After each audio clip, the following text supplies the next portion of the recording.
Hello, friends. Did you know that nearly 80% of those who watch my videos aren't subscribed?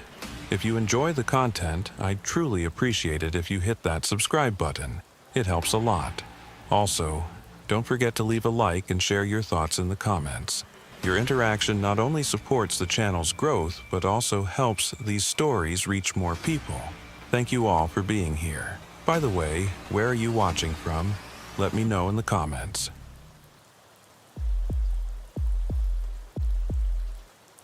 My name is Logan Everett, and I've been with the FBI's Tampa field office for 11 years now. Over those years, I've worked everything from organized crime to human trafficking, violent fugitives to drug cartels operating out of the Everglades. I thought I knew Florida. I thought I understood the particular brand of darkness that festers in the humid air down here, in the places where civilization ends and the swamp begins. But nothing in my training, nothing in my experience, prepared me for what happened in Collier County during the winter of 2023. It started with a phone call on a Tuesday morning in February. I was at my desk, finishing up paperwork on a closed case involving a meth distribution ring we'd busted the month before, when my supervisor, Janet Harlow, knocked on my door frame. Janet was a 15-year veteran with the Bureau, the kind of woman who'd seen it all and wasn't easily rattled. But that morning, I noticed something different in her expression. Not fear, exactly. More like uncertainty. "Dalton, got something weird for you," she said, holding a yellow sticky note in her hand. "Collier County Sheriff's Office needs assistance with a missing person case. Guy named Raymond Vance, commercial fisherman, disappeared 3 days ago near Chokoloskee. But there's something off about it." She paused, reading from the note. "Witness claims he saw Vance walking on water in the mangroves," or something like that. I looked up from my computer screen. Walking on water? That's what the deputy said. I know it sounds crazy, but the sheriff specifically requested federal assistance. They've got a witness, some boat tour operator, who swears he saw something impossible. And apparently there's video footage. She handed me the sticky note with the sheriff's contact information. "I want you to drive down there today. Take a look, see if there's anything to it. If it's just some drunk fisherman who fell overboard, we'll hand it back to local PD. But if there's more to it, trafficking, organized crime, anything federal, it's ours." I took the note and glanced at the name scrawled on it. Deputy Marshal Vance. No relation to the missing man, apparently, and a phone number with a 239 area code. Collier County. That was down in the deep southwest, where the Everglades meet the Gulf of Mexico, where the 10,000 islands spread out like a labyrinth of mangrove forests and shallow channels. It was beautiful country if you were a tourist. If you were law enforcement, it was a nightmare. Endless hiding spots, limited access, and wildlife that could kill you as easily as any armed suspect. "I'll head down there this afternoon," I said. "Should I take Martinez with me?" Janet shook her head. "He's testifying in federal court all week. You're on your own for this one. Besides, it's probably nothing. Just keep me posted." I nodded and watched her leave. Then I pulled up a map of Collier County on my computer. Chokoloskee was a small fishing village on the edge of Everglades National Park. Population maybe 400 people. The kind of place where everybody knew everybody, where outsiders stood out, and where the only law enforcement presence was a single sheriff's deputy who probably spent most of his time dealing with drunk fishermen and the occasional domestic dispute. If something genuinely strange was happening down there, it would have taken a lot for the locals to reach out to the FBI. They tended to keep to themselves. I spent the next hour making calls, gathering what little information was available. Raymond Vance, age 47, had been a commercial stone crab fisherman for over 20 years. Lived alone in a small house near the Chokoloskee Marina. No criminal record. No history of mental illness, no known enemies. He'd been reported missing by his business partner, a man named Curtis Holloway, after Vance failed to show up for 2 consecutive days of work. That, in itself, wasn't unusual. Fishermen sometimes took unscheduled days off. But Holloway had found Vance's truck still parked at the marina, with the keys in the ignition and Vance's wallet sitting on the dashboard. That was the first red flag. The second red flag was the witness statement from a man named Garrett Maddox, who ran fishing tours out of Everglades City. According to the initial report, Maddox had been guiding a group of tourists through the mangrove channels near the 10,000 Islands around sunset on the day Vance disappeared. He'd filmed part of the tour on his phone for promotional purposes, and in the footage, there appeared to be a figure moving through the mangroves in a way that didn't make sense. The deputy's notes described it as possibly walking on the surface of the water, or moving in a manner inconsistent with normal human locomotion. Those were odd words for a small-town deputy to use. It made me think he'd been struggling to describe something he didn't understand. By noon, I was on the road. The drive from Tampa to Chokolosky was about 3 hours, mostly on I-75 South, which the locals called Alligator Alley for good reason. The highway cut straight through the heart of the Everglades, 100 miles of flat, empty wetland stretching out on both sides. Occasionally, I'd see an alligator sunning itself on the roadside, or a cluster of vultures picking at roadkill. The sky was a washed-out gray, threatening rain, and the air had that heavy, humid quality that made everything feel oppressive. It was the kind of weather that made you sweat even with the air conditioning on full blast. As I drove, I thought about what Janet had said. Walking on water.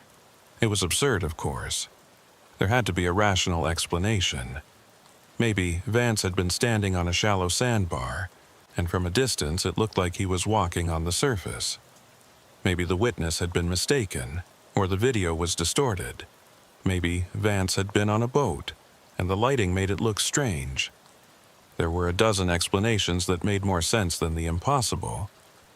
But there was something in Janet's voice that stuck with me. That uncertainty. She'd been doing this job long enough to know when something didn't add up, and she'd sent me down here because she thought it was worth a closer look. That meant she didn't buy the simple explanations either. I reached Everglades City around 3 in the afternoon. The town was small, just a handful of buildings clustered around the marina, with a scattering of houses and trailers set back from the water. Everything had that weathered, sun-bleached look that comes from constant exposure to salt and humidity. The smell of fish and diesel fuel hung in the air, mixing with the sweet, rotting odor of the mangroves. A couple of fishing boats were tied up at the docks, their captains working on their nets or hosing down the decks. Nobody paid me much attention as I drove through town. Chokolosky was another 10 minutes down the road, connected to the mainland by a narrow causeway that crossed over a stretch of shallow bay. The village sat on a low island, barely above sea level, surrounded by mangrove forests and tidal creeks. I could see why people came here. It had a raw, untouched beauty, but it also felt isolated, cut off from the rest of the world. Like a place where things could happen and no one would ever know. I found the sheriff's substation easily enough. It was a small, cinder-block building near the marina, with a single patrol car parked out front. I pulled in next to it and killed the engine. For a moment, I just sat there, listening to the ticking of the cooling engine and the distant cry of seabirds. The sky was darker now, the clouds pressing down like a lid on a pot. The air smelled like rain. Deputy Marshal Vance was waiting for me inside. He was a big man in his mid-50s with a sunburned face and hands that looked like they'd spent more time on a fishing boat than behind a desk. He shook my hand with a grip that was firm but not aggressive, and gestured for me to sit down in one of the folding chairs across from his desk. "Appreciate you coming down, Agent Everett," he said. His voice had that slow, measured quality of someone who'd grown up in rural Florida. I know this whole thing probably sounds crazy, but I wanted federal eyes on it before we went any further. Raymond Vance is a good man, been part of this community for over 20 years. This ain't like him. I pulled out my notepad. Tell me what you've got so far. Start with the basics. When was he last seen? Vance leaned back in his chair. Last confirmed sighting was Saturday morning, around 6 a.m. Curtis Holloway saw him loading gear into his boat at the marina. They were supposed to head out together to check their crab traps, but Curtis said Raymond wanted to make a solo run first. Said he had a spot he wanted to check on his own. Curtis didn't think much of it. Raymond did that sometimes, but when Raymond didn't show up at their usual meeting spot by noon, Curtis tried calling him. Phone went straight to voicemail. When did Curtis report him missing? Sunday evening, after he'd been by Raymond's house and found nobody home. Raymond's truck was still at the marina, keys in the ignition, wallet on the dash. That's when Curtis knew something was wrong. Raymond wouldn't just walk away from his truck like that. And his boat was still at the dock, too, tied up exactly where Curtis had seen it Saturday morning. I frowned. Wait, his boat was still there? So he never actually went out on the water? Deputy Vance shook his head. That's what we thought at first. But when we checked the boat, the engine was still warm, and there was mud and seaweed on the deck, fresh stuff. Someone had taken that boat out recently. We're thinking Raymond went out Saturday morning like he planned, then came back to the dock and disappeared. Left everything behind. Didn't even lock up his boat. Any signs of a struggle? Blood? Anything that might indicate foul play? Nothing. Boat was clean. Truck was clean. We searched his house top to bottom. No forced entry, no evidence of violence. It's like he just walked away from his life. The deputy paused, rubbing his jaw. But then we talked to Garrett Maddox, the tour guide. Right. Garrett runs fishing and birding tours out of Everglades City. He was out with a group of tourists Saturday evening, around sunset, in the mangrove channels west of here. Said he was filming some of the scenery on his phone for his website when he saw something strange. Deputy Vance reached into a drawer and pulled out a phone in a plastic evidence bag. This is Garrett's phone. I've got the video queued up. Take a look. He slid the phone across the desk. I picked it up, pulled it out of the bag, and pressed play on the video. The footage was shaky, shot from a moving boat, but the quality was decent. I could see the narrow channel of dark water cutting through the dense mangrove forest, the twisted roots rising up out of the shallows like skeletal fingers. The light was golden and fading, that brief window just before sunset, when everything takes on an orange glow. Garrett's voice narrated in the background, pointing out a roseate spoonbill perched in the trees. Then, about 30 seconds in, the camera panned to the left, and I saw it. There was a figure moving through the mangroves, maybe 100 yards away. At first, it looked like someone in a small boat, threading through the narrow passages between the trees. But as I watched, I realized there was no boat. The figure was upright, human-shaped, moving with a steady, purposeful stride. And it appeared to be moving across the surface of the water. I paused the video and zoomed in. The image was grainy, pixelated from the digital zoom, but I could make out enough detail to see that the figure was wearing what looked like a dark jacket and pants. The face was obscured by shadow and distance, and beneath the figure, where feet should have been, there was just the flat black surface of the water. I let the video continue. Garrett's narration had stopped. I could hear him breathing hard, muttering something under his breath. The camera followed the figure for maybe 10 more seconds before it disappeared behind a cluster of mangrove trees. Then the video ended. I set the phone down. What did Garrett say when you questioned him? He swears it was a person. Said it looked exactly like someone walking, but on top of the water. Said it didn't make any sense, but that's what he saw. Deputy Vance leaned forward. Now, I've lived here my whole life, Agent Everett. I know these waters. I know how light plays tricks on you at sunset. How shadows and reflections can make you see things that aren't there. But I also know Garrett Maddox. He's not a bullshitter. He's not the kind of guy who makes things up for attention. And when I watched that video, I saw the same thing he did.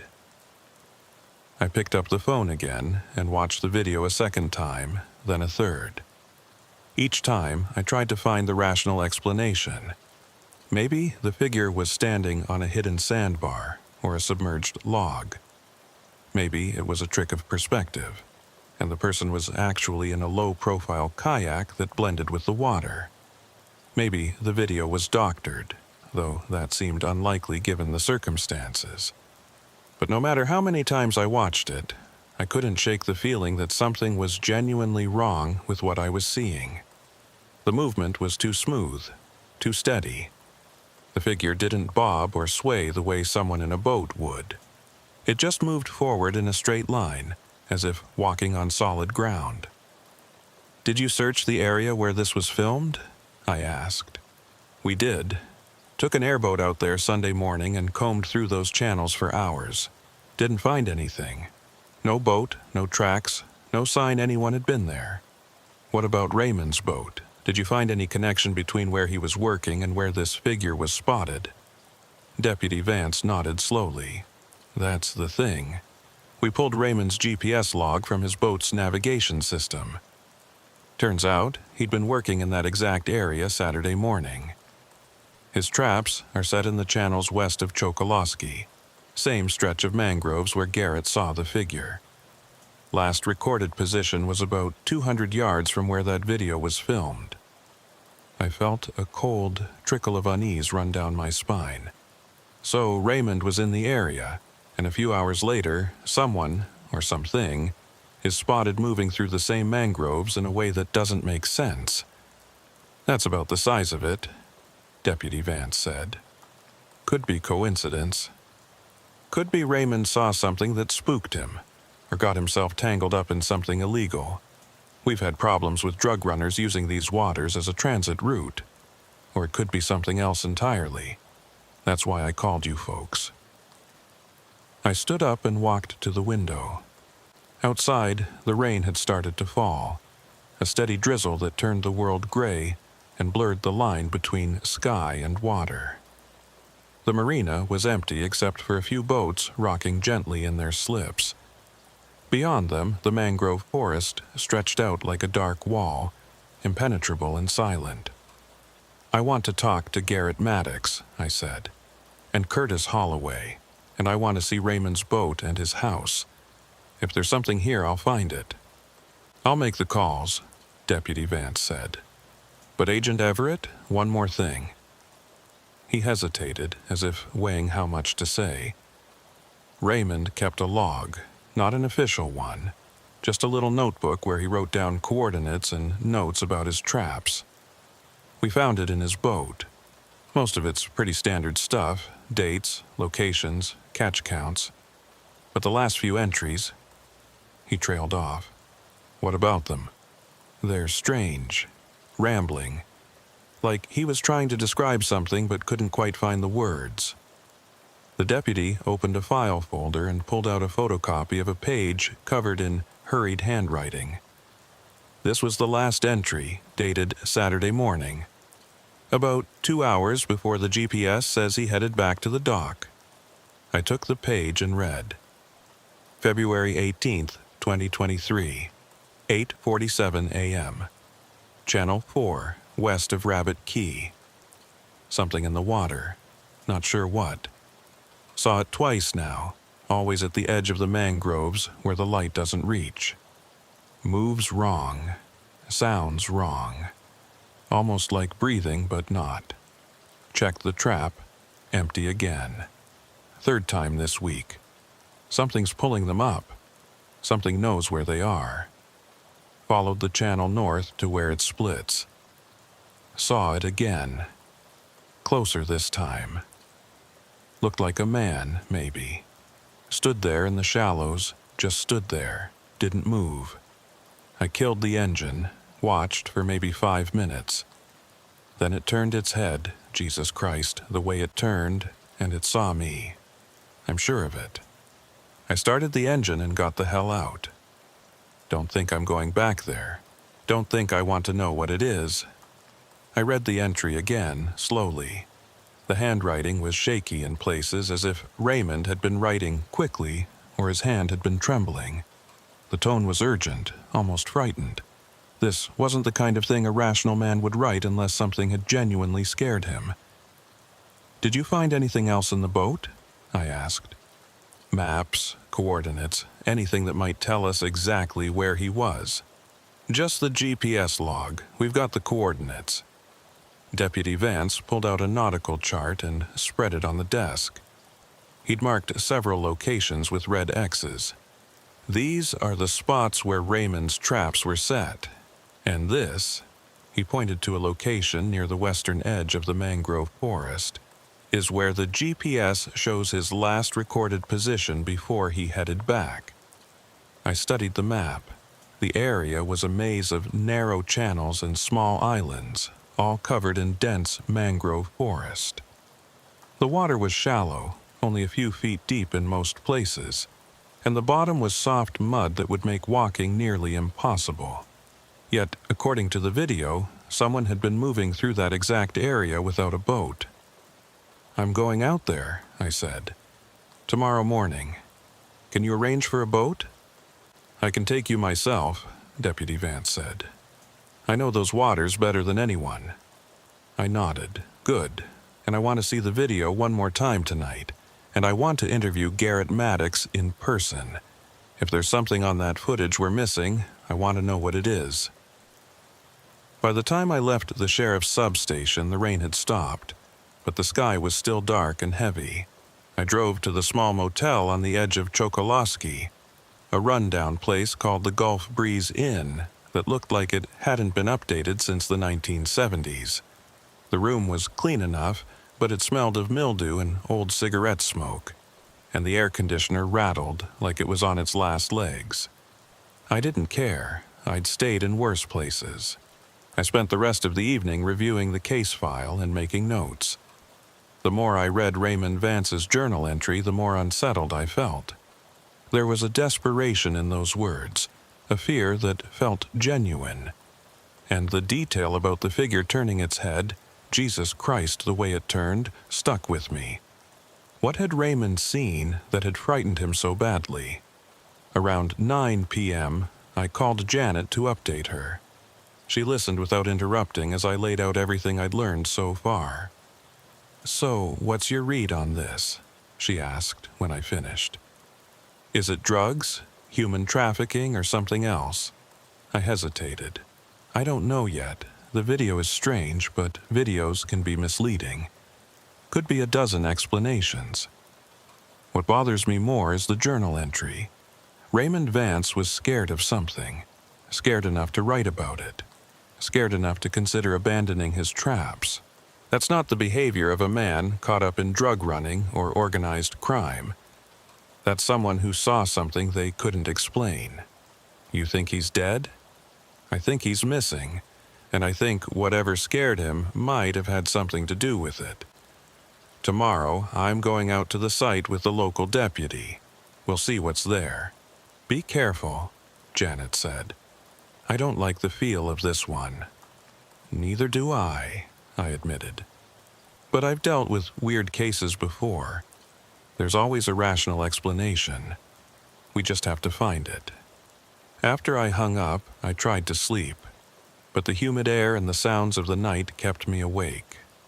Through the thin walls of the motel, I could hear the rhythmic chirping of frogs and insects, a constant droning noise that seemed to press in from all sides. And beneath that, something else. A low, distant sound, almost like breathing. I told myself it was just the wind moving through the mangroves, or the tide shifting in the channels. But it took a long time before I finally drifted off. I met Deputy Vance at the marina just after sunrise. The sky was overcast again, the clouds hanging low and gray, and the water had that flat, oily quality that comes before a storm. The deputy was already on his boat, a flat-bottomed aluminum skiff with an outboard motor, checking the fuel and gear. He nodded when he saw me approaching down the dock. "Morning, Agent Everett. You sleep okay?" "Well enough," I lied. The truth was, I'd barely slept at all. Every time I closed my eyes, I saw that figure from the video, moving across the water with that strange, impossible stride, and I kept hearing Raymond Vance's words in my head, the way it turned. "Brought some extra supplies," Deputy Vance said, gesturing to a cooler and a couple of emergency kits stowed in the boat. "Weather's supposed to turn later today. If we get caught in a squall out there, it can get nasty fast. Also, brought my sidearm, just in case. You carrying?" I patted the holster on my hip. Always. We loaded into the boat and cast off. The engine coughed to life with a plume of blue smoke, and then we were moving, threading our way through the marina and out into the open water. The air was cooler on the water, but the humidity was still oppressive, clinging to my skin like a second layer. Within minutes, my shirt was damp with sweat. As we left the village behind, the landscape transformed. The orderly world of docks and houses gave way to the wild, primal beauty of the mangroves. The trees rose up on either side of the channel, their roots arching out of the water like the legs of enormous spiders. The water itself was dark and murky, stained brown by tannins from the decaying vegetation.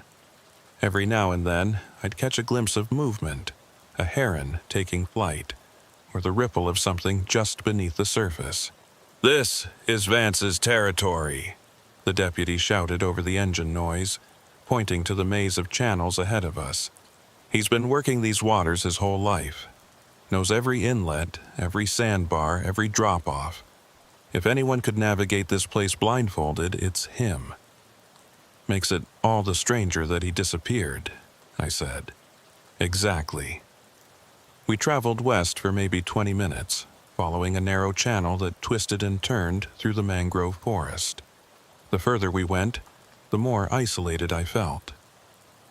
The trees closed in around us, blocking out most of the sky, and the sounds of civilization faded until all I could hear was the drone of the engine and the occasional cry of a bird. It was easy to see how someone could disappear out here. The Everglades were vast, endless. You could search for weeks and never find a trace of a missing person. Finally, Deputy Vance cut the engine and let the boat drift. We were in a slightly wider section of the channel, where the water opened up into a small basin surrounded by mangroves on all sides. He consulted his GPS unit, then pointed to the trees on our left. "This is it." According to Raymond's GPS log, his last recorded position was right about here. "And if you look over there," he pointed to a gap in the mangroves about 50 yards away, "that's the channel where Garrett Maddox filmed that video." Figure was moving somewhere in that direction. I stood up carefully, trying not to rock the boat, and scanned the area. From here, it looked like any other stretch of the Everglades. Dark water, twisted trees, nothing but empty wilderness in every direction. But something about it felt wrong. The air was too still, too quiet. Even the insects seemed muted, as if they were holding their breath. "Let's check the mangroves," I said. "Look for any signs someone's been through here recently. Tracks, broken branches, anything." We pulled the boat closer to the shore, using a long push pole to navigate the shallow water near the tree line. The bottom was soft mud, and with each push, the pole sank down several inches before finding purchase. It was slow, difficult work, and I could feel the sweat dripping down my back despite the overcast sky. As we neared the mangroves, I noticed something strange. The trees here were different from the ones we'd passed earlier. Many of the branches were bare, stripped of leaves, and the bark looked blackened and diseased. Some of the roots had a strange glossy sheen to them, as if they'd been coated with oil, and there was a smell, faint but unmistakable, like rotting fish mixed with something chemical. "What's wrong with these trees?" I asked. Deputy Vance frowned. "Not sure. Could be saltwater intrusion, storm damage, disease. Mangroves are tough, but they're not invincible. Sea levels have been rising, messing with the salinity balance. Could be killing off some of the vegetation. Or it could be pollution, chemical runoff from somewhere. Maybe, but I haven't heard of any industrial activity in this area. Everglades National Park is pretty strict about that stuff." I reached out and touched one of the roots. The glossy substance came off on my fingers, thick and slightly sticky. I sniffed it cautiously. It didn't smell like oil. It smelled organic, biological, like decay. "Let's check the GPS coordinates more carefully," I said, wiping my hand on my pants. "I want to see exactly where Raymond was when he made that last journal entry." We pulled up the coordinates on the GPS and compared them to our current location. We were close, but not quite at the right spot. Deputy Vance started the engine again, and we moved slowly through the channel, following the GPS reading until we reached a point about 100 yards deeper into the mangroves. Here, the channel narrowed to barely the width of the boat, and the trees pressed in so close I could have reached out and touched them on both sides. "This is it," the deputy said, checking the GPS again. "This is where Raymond was when he marked those coordinates." I looked around. We were in a section of the mangroves where the canopy overhead was so thick that almost no light penetrated. The water was nearly black, and the air felt heavy, suffocating. It was the kind of place that made your instincts scream at you to leave, to get back into open water where you could see danger coming. And then I saw the trap. It was floating just ahead of us, a wire cage about 3 feet square designed to catch stone crabs. But something was wrong with it. The door was open and the bait inside was gone, but the trap itself looked like it had been torn apart from the inside. The wire mesh was bent outward, as if something large and powerful had forced its way out. "Raymond's trap?" I asked. Deputy Vance nodded, his face pale. "Has to be. That's his marking on the buoy." He pointed to a faded red stripe on the float attached to the trap. "But I've never seen one damaged like that. Stone crabs can't do that kind of damage. Their claws are strong, but not that strong." I reached out and pulled the trap closer to the boat, examining the damage more carefully. The wire had been twisted with immense force, and some of the edges looked almost melted, as if they'd been exposed to extreme heat. More disturbing were the marks on the inside of the trap. Long, deep scratches that looked almost like claw marks, but far too large to have been made by any crab. "Something got in here," I said quietly. "Something strong enough to rip through steel wire." "Alligator?" Deputy Vance suggested, though his voice lacked conviction. "Maybe, but gators don't usually mess with crab traps. And these marks," I ran my finger along one of the scratches, "these don't look like reptile claws. They're too regular, too deliberate, almost like fingers." The moment I said it, I regretted it. It sounded absurd, paranoid, but I couldn't shake the image of those scratches, gouged deep into the wire mesh. They looked human, or at least they looked like something that had hands. We spent the next 2 hours searching the area, methodically working our way through the channels and checking each of Raymond's remaining traps. All of them showed similar damage. Doors torn open, bait gone, wire twisted and bent. Whatever was raiding these traps was systematic about it, hitting every one in the same section of the mangroves. As we worked, I kept expecting to find Raymond's body. A fishing accident, a heart attack, a slip and fall into the water followed by drowning. There were a dozen ways a man could die out here alone. But we found nothing, no body, no personal effects, no signs of struggle. It was as if Raymond Vance had simply evaporated into the humid air. Around noon, we took a break and drifted in a wider section of the channel while we ate the sandwiches Deputy Vance had packed. The sky had darkened even more, and I could see flashes of lightning on the horizon. The storm was coming, just like the deputy had predicted. "What do you think is going on here?" Deputy Vance asked, breaking the silence. Honestly, I took a long drink from my water bottle, considering my answer. I think Raymond saw something that scared him. I think he came out here to check his traps and encountered something he didn't understand. Whether that something was dangerous or just strange, I don't know. But it was enough to make him write that journal entry, and it was enough to make him want to avoid this area. And the figure in the video? Could be related, could be coincidence.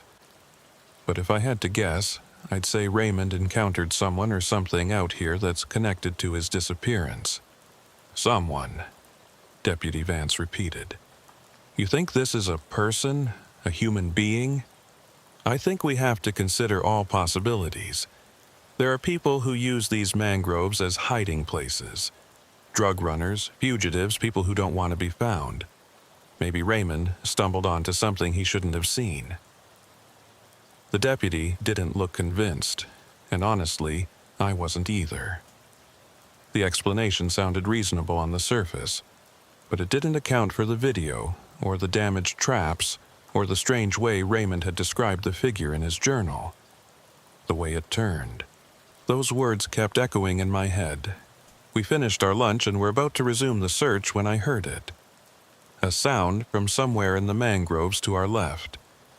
It was faint, barely audible over the background noise of the swamp, but distinct. A rhythmic splashing, like someone, or something, moving through shallow water. Deputy Vance heard it too. He tensed, reaching for the sidearm on his hip. "You hear that?" I nodded, already moving to the front of the boat. "Kill the engine." He shut down the motor, and suddenly the world went silent except for that sound. Splash, splash, splash. It was coming from deeper in the mangroves, maybe 50 yards away, moving parallel to our position. And it was getting closer. "Could be an alligator," the deputy whispered. "Could be," I agreed. But it didn't sound like an alligator. The rhythm was too regular, too purposeful. It sounded like footsteps. I pulled out my Glock and held it low, not quite pointing it at the sound, but ready. The splashing continued for maybe 30 more seconds, getting closer and closer, and then it stopped. Just like that. Complete silence. We waited, barely breathing. 1 minute passed, then 2. The air felt electric, charged, like the moment before lightning strikes. And then, through a narrow gap in the mangroves, I saw it. A shape, human-sized, standing maybe 40 yards away in the shallows. It was facing us. I was sure of it, though I couldn't make out any details. The light was too dim, and the trees obscured too much, but I could see the outline of a head, shoulders, torso, standing perfectly still in water that should have been waist-deep, possibly deeper. "Do you see that?" I whispered. "Jesus Christ," Deputy Vance breathed. Yeah, I see it." I raised my voice, projecting it across the water. "This is the FBI. Identify yourself." The figure didn't move, didn't respond, just stood there, utterly motionless. "I said, identify yourself," I repeated, louder this time. "Step into view, now." Nothing.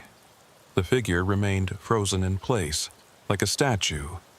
And then, slowly, so slowly it was almost imperceptible, it began to turn its head. Not the body, just the head, rotating to face us directly. The movement was wrong somehow, too smooth, too fluid, like a camera on a tripod rather than a human being. Every instinct in my body screamed at me to start the engine and get the hell out of there. But I held my ground, keeping my weapon trained on the figure. "We're approaching," I called out. "Do not move." Deputy Vance started the engine, and we began moving slowly toward the gap in the mangroves. But as we got closer, the figure seemed to sink. Not fall, not collapse, just sink, straight down, as if the water were swallowing it. Within seconds, it had disappeared completely beneath the surface.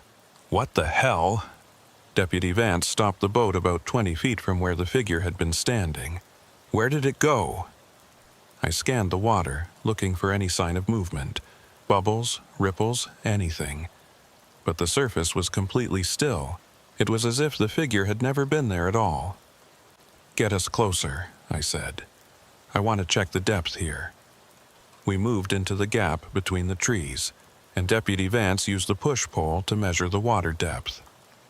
The pole went down 6 feet before hitting bottom, far too deep for anyone to stand in without submerging completely. And the bottom was soft mud, the kind that would make standing nearly impossible. "This doesn't make any sense," the deputy said. "It was standing right here. I saw it." "So did I." I holstered my weapon and looked around the area, trying to find some explanation. A submerged log or sandbar that could have created the illusion of someone standing. A trick of light and shadow. But there was nothing. Just dark water and mangrove roots. And then I noticed something else.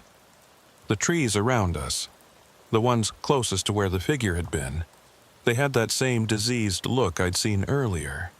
Bare branches, blackened bark, that strange glossy coating on the roots, and the smell was stronger here, that mixture of decay and chemicals that made my stomach turn. "We need to get samples," I said. "Water, vegetation, bottom sediment. Something's affecting this environment, and I want to know what." Deputy Vance looked at me like I'd lost my mind. "Agent Everett, with all due respect, I think we should get the hell out of here. Whatever we just saw was probably someone in diving gear," I interrupted, though I didn't believe it myself. "Or someone on a submerged platform. There's a rational explanation, there always is." "You really believe that?" I met his eyes. "I have to believe that, because the alternative doesn't make any sense." We spent another hour collecting samples and documenting the area with photos and video, all while the storm grew closer. By the time we finally decided to head back, the sky was nearly black, and the wind had picked up, whipping through the mangroves with a low, moaning sound. The first drops of rain hit us as we reached the main channel, and within minutes it had turned into a downpour. The trip back to the marina was tense and difficult. The rain came down in sheets, cutting visibility to almost nothing, and the wind kicked up waves that tossed our small boat around like a toy. Deputy Vance navigated by GPS and memory, steering us through the maze of channels with grim determination. I held on to the side of the boat, soaked to the skin, trying not to think about what we'd seen in the mangroves. By the time we reached the marina, it was mid-afternoon, and the storm showed no signs of letting up. We secured the boat and made a run for the sheriff's substation, both of us drenched and exhausted. Inside, I spread out my notes and the samples we'd collected, trying to make sense of it all. "I'll get these samples analyzed," I told Deputy Vance. "Send them to the FBI lab in Quantico. We should have results in a few days. And in the meantime? In the meantime, I'm going to interview Garrett Maddox and Curtis Holloway. And I want to go through Raymond's house one more time. There might be something we missed." Deputy Vance nodded, but I could see the doubt in his eyes. He'd seen the same thing I had out there in the mangroves, and, like me, he was struggling to explain it. But unlike me, he didn't have to find answers. He could hand this case over to the FBI and walk away. I didn't have that luxury. That evening, I met with Garrett Maddox at his home in Everglades City. Garrett was in his early 50s, a wiry man with sun-weathered skin and the calloused hands of someone who'd spent his life working on boats. He invited me in and offered me coffee, which I gratefully accepted. Outside, the storm continued to rage, rain hammering against the windows. "Thanks for agreeing to talk with me," I said, sitting down at his kitchen table. "No problem. I've been thinking about that video ever since I showed it to the deputy. Can't get it out of my head." Garrett poured himself a cup of coffee and sat down across from me. "Have you figured out what it was?" "Still investigating, but I wanted to hear your account directly. Walk me through what happened that day." Garrett nodded. "It was Saturday evening, around 6:30. I had a group of 4 tourists, a family from Ohio, out for a sunset tour. We'd been cruising through the channels west of Chokoloskee for about an hour, looking at birds mostly. Herons, egrets, the usual stuff. I was filming some of the scenery on my phone for promotional material. I do that sometimes, post clips on my website to attract customers. And that's when you saw the figure." "Yeah." I was panning the camera across the mangroves when I noticed something moving. At first, I thought it was another boat, maybe someone fishing. But as I got closer, I realized it wasn't a boat, it was a person. Or at least, it looked like a person. They were moving through the water, but not swimming or wading. They were upright, walking. And they were moving fast, faster than you could walk through water that deep. How deep was the water where you saw them? Had to be 4, maybe 5 feet. Deep enough that you'd be up to your chest if you tried to walk through it. But this person, or thing, was moving like they were on solid ground. It didn't make sense. Garrett took a sip of his coffee, his hands trembling slightly. I tried to follow it with the camera, but it disappeared behind some trees, and then it was just gone. Did you get any sense of what the figure looked like?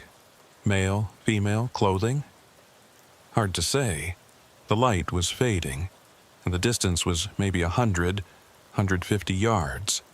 But it looked like a man, I think, average height, wearing dark clothes. But the face... He trailed off, shaking his head. "What about the face?" "I couldn't see it clearly. It was in shadow, or turned away from me or something. But I got the impression that it didn't look right. Like the proportions were off, or the shape wasn't quite human. I know how crazy that sounds. It's okay. I'm not here to judge. I'm just trying to understand what you saw." Garrett looked at me intently. "Agent Everett, I've lived here my whole life. I know these waters, I know these mangroves. I've seen plenty of weird things out there. Alligators, manatees, weird fish, strange weather patterns. But I've never seen anything like that, and I've never been scared of the Everglades before. But now?" He paused. "Now, I don't want to go back out there, and that terrifies me more than anything." I left Garrett's house feeling more unsettled than before. His account matched what I'd seen in the video and what Deputy Vance and I had witnessed that morning.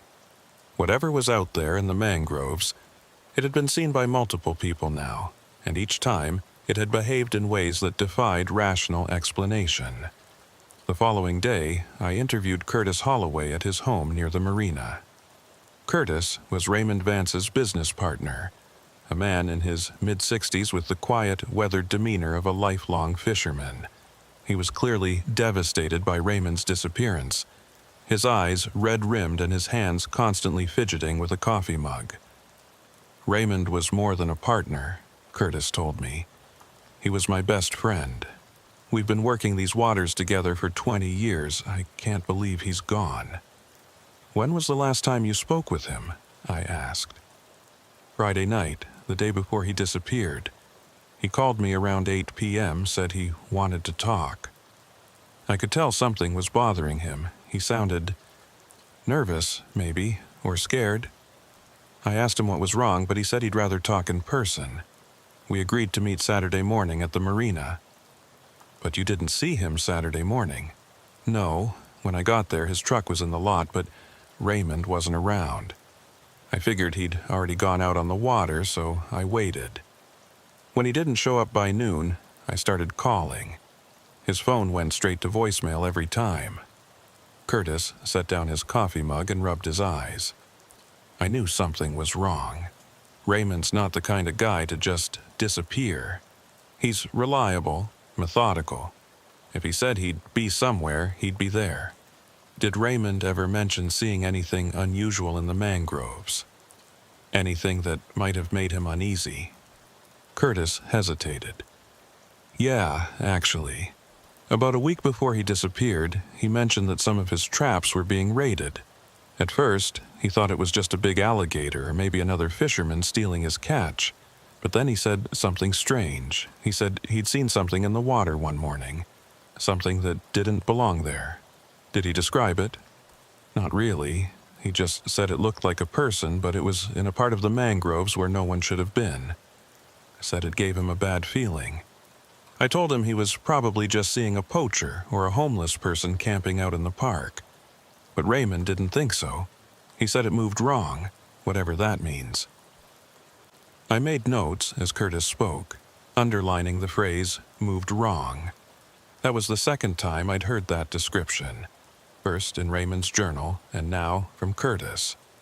Whatever Raymond had seen, it had struck him as fundamentally unnatural. Curtis, do you think Raymond might have gotten involved in something illegal? Drug smuggling, human trafficking, anything like that? Curtis shook his head emphatically. No way. Raymond was straight as an arrow. He paid his taxes, followed all the regulations, never cut corners. He wouldn't have anything to do with that kind of thing. After the interview, I drove to Raymond's house, a small one-story structure on a quiet street near the marina. Deputy Vance had given me the key, and the crime scene tape had already been removed. The place had an abandoned feel to it, as if Raymond had been gone for months rather than days. I went through the house methodically, looking for anything that might give me a clue about what had happened. Raymond's personal effects were sparse. Some clothes, a few books on commercial fishing and Everglades ecology, a collection of old maps and nautical charts. His bedroom was neat and orderly, the bed made, everything in its place.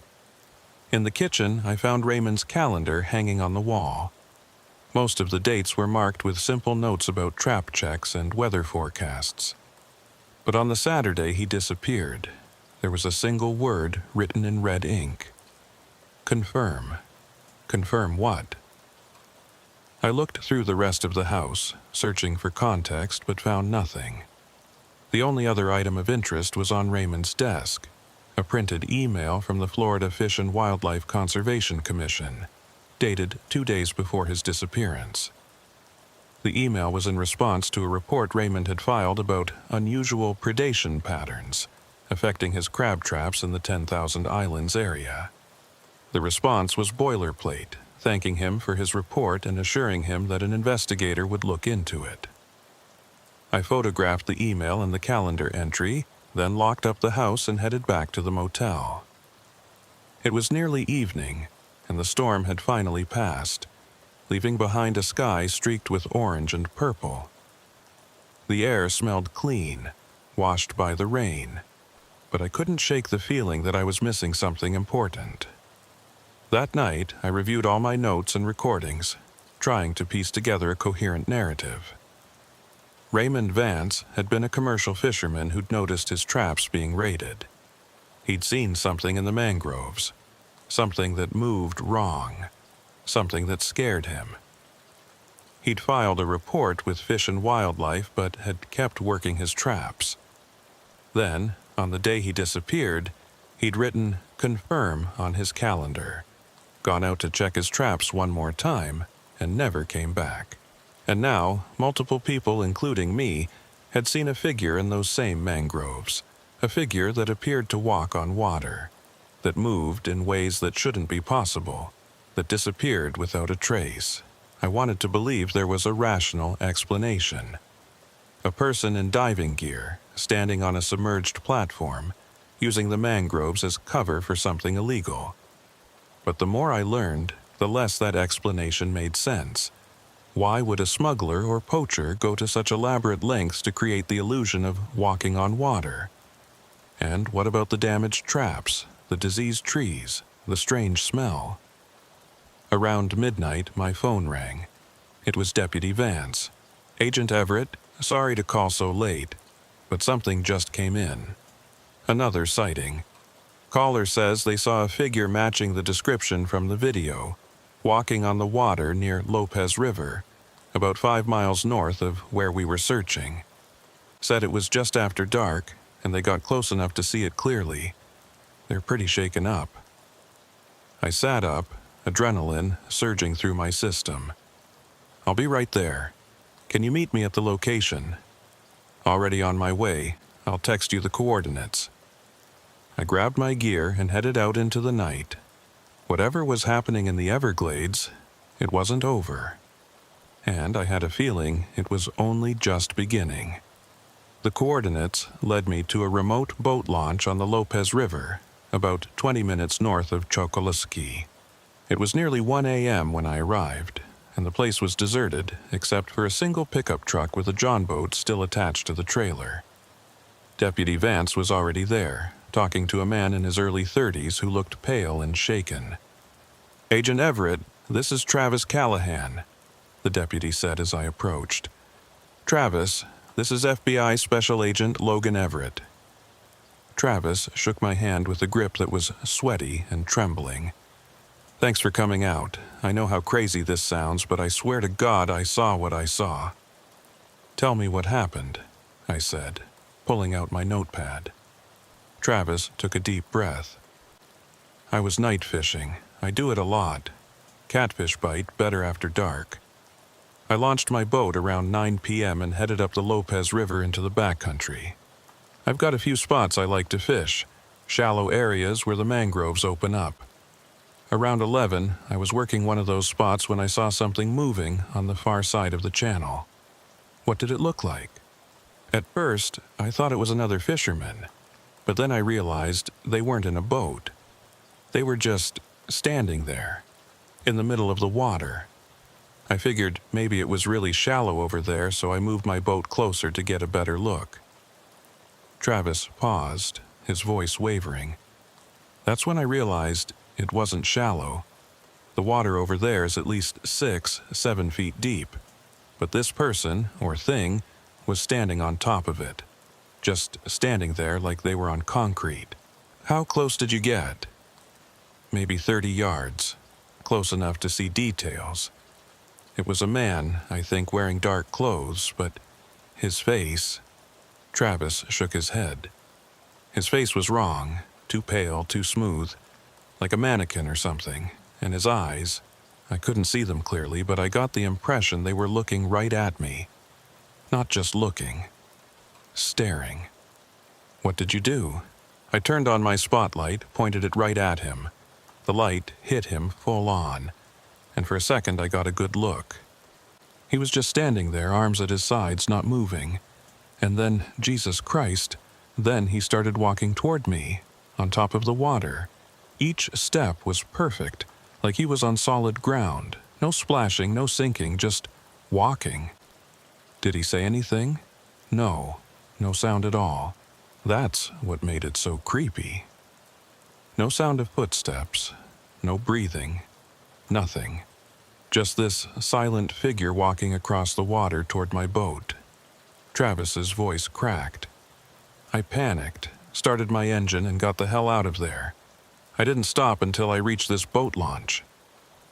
I looked out at the dark expanse of the river. "And you're certain about the depth? You're sure it wasn't a sandbar or something submerged just below the surface?" "I fish that spot all the time. I know exactly how deep it is, and besides, even if there was something submerged, you'd still see ripples, disturbance in the water. This was different. It was like he was on an invisible floor." After I finished interviewing Travis, I sent him home and conferred with Deputy Vance. We agreed to come back in the morning to search the area, but neither of us had much hope of finding anything. If this figure could appear and disappear without leaving a trace, what chance did we have of tracking it? I spent the rest of the night at the motel, unable to sleep, my mind racing through possibilities. By morning, I'd made a decision. I needed more resources. This was beyond the capability of one agent, and a small-town deputy to handle. I called Janet. "We need to escalate this," I told her without preamble. "I've got multiple witnesses reporting the same phenomenon. I've got a missing person who was clearly scared of something before he disappeared, and I've got physical evidence that doesn't make sense.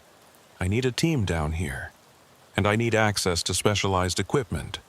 Sonar, underwater cameras, maybe even aerial surveillance." Janet was quiet for a moment. "You really think this is worth escalating? The video could still be explained away, and witness testimony is unreliable." "Janet, I saw it myself. Yesterday morning, Deputy Vance and I were in the mangroves, and we saw a figure standing in deep water. It didn't make sense then, and it makes even less sense now. But 3 separate people have reported the same thing, in slightly different locations, over the course of a week. That's a pattern." "Okay," she said finally. "I'll authorize a team. But Logan, I'm sending a couple of other agents down there, and I want you to coordinate with them. This is still your case, but I don't want you going into those mangroves alone anymore. Whatever's out there, if it is connected to Raymond Vance's disappearance, I don't want you ending up the same way." "Understood. And Janet, see if you can get me the lab results on those samples we collected. I want to know what's causing those trees to die. I'll push them through.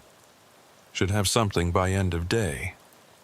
2 days later, FBI agents Harper Monroe and Jade Rivera arrived from the Miami field office. Harper was a senior agent with experience in organized crime and human trafficking, while Jade was a forensic specialist with a background in environmental analysis. I briefed them on everything we'd learned so far, showing them the video footage, the witness statements, and the photos of the damaged traps. Harper listened carefully, his expression neutral. "So, we've got a missing fisherman, multiple reports of someone walking on water, and evidence of something tampering with crab traps. What's your theory?" "I don't have one yet," I admitted. "The rational explanations don't fit the evidence. If this were smugglers or poachers, why go to such elaborate lengths? And why target a lone fisherman? There's no logical reason." "What about the possibility of mass hallucination?" Jade suggested. "Could be something in the water, some kind of toxin or pathogen affecting people's perceptions." I considered that, but we've got video evidence and the figure appears on camera the same way it appears to witnesses. And I've been down here for days, spent hours in those mangroves, and I haven't experienced any hallucinogenic effects. "Then we need to go back out there," Harper said. "All of us, together. Let's do a systematic search of the area, set up cameras, see if we can catch this thing in the act." The following morning, we launched 2 boats from the Chokolosky Marina. Deputy Vance piloted one with Harper and me, while a local guide took Jade and a load of equipment in the second boat. We headed back to the same section of mangroves where Raymond's GPS had recorded his last position, the place where Deputy Vance and I had seen the figure days earlier. The weather was clear and warm, the sky a brilliant blue with just a few scattered clouds. It would have been beautiful if not for the oppressive sense of dread I felt as we entered the mangrove channels. Even in daylight, the place felt wrong, too quiet, too still, as if the swamp itself was holding its breath. We spent the morning setting up motion-activated cameras at strategic points throughout the area, positioning them to cover the main channels and the gaps in the mangroves. Jade collected additional water and soil samples, while Harper and I searched for any physical evidence that might explain the sightings. But just like before, we found nothing. No footprints, no boat marks, no sign that anyone had been through this area recently. Around noon, we took a break and drifted in a small basin, discussing our next moves. That's when Jade made an interesting observation. "I've been looking at these water samples," she said, holding up a vial of the murky brown liquid. "The pH is off, way off. This water is significantly more acidic than it should be. And there's a high concentration of organic compounds I can't identify without lab analysis. But whatever they are, they're definitely not natural. Could that explain the dead trees? I asked. Possibly. If something's contaminating the water, it could be killing the vegetation. But I don't know what would cause this level of acidity in a natural waterway. There's no industrial activity nearby, no sewage outlets, nothing that should be producing this kind of chemical signature. So we're dealing with an environmental contamination issue on top of everything else, Harper said. Great. As we were talking, one of the cameras we'd set up sent an alert to Jade's tablet. She glanced at it, then her eyes widened. We've got movement, camera 3 about 200 yards west of here. We immediately started both engines and headed toward the camera's location, moving as quickly as we could through the narrow channels. My pulse was racing, adrenaline flooding my system. If we could just catch this thing, get a clear look at it, maybe we could finally get some answers. We reached the camera within 5 minutes. It was mounted on a mangrove tree overlooking a narrow channel, and according to the motion sensor, something had passed by less than a minute ago. Jade pulled up the footage on her tablet, and we all crowded around to watch.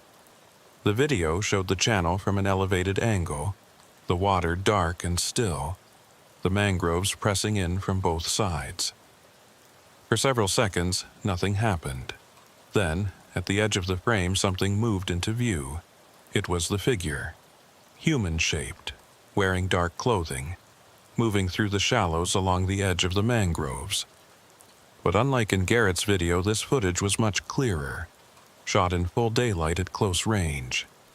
I could see details I hadn't been able to see before.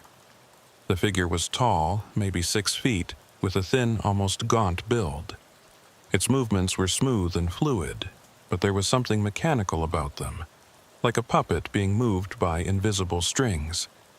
It walked along the water's edge, its feet, if they were feet, barely disturbing the surface, and then it stopped and turned directly toward the camera.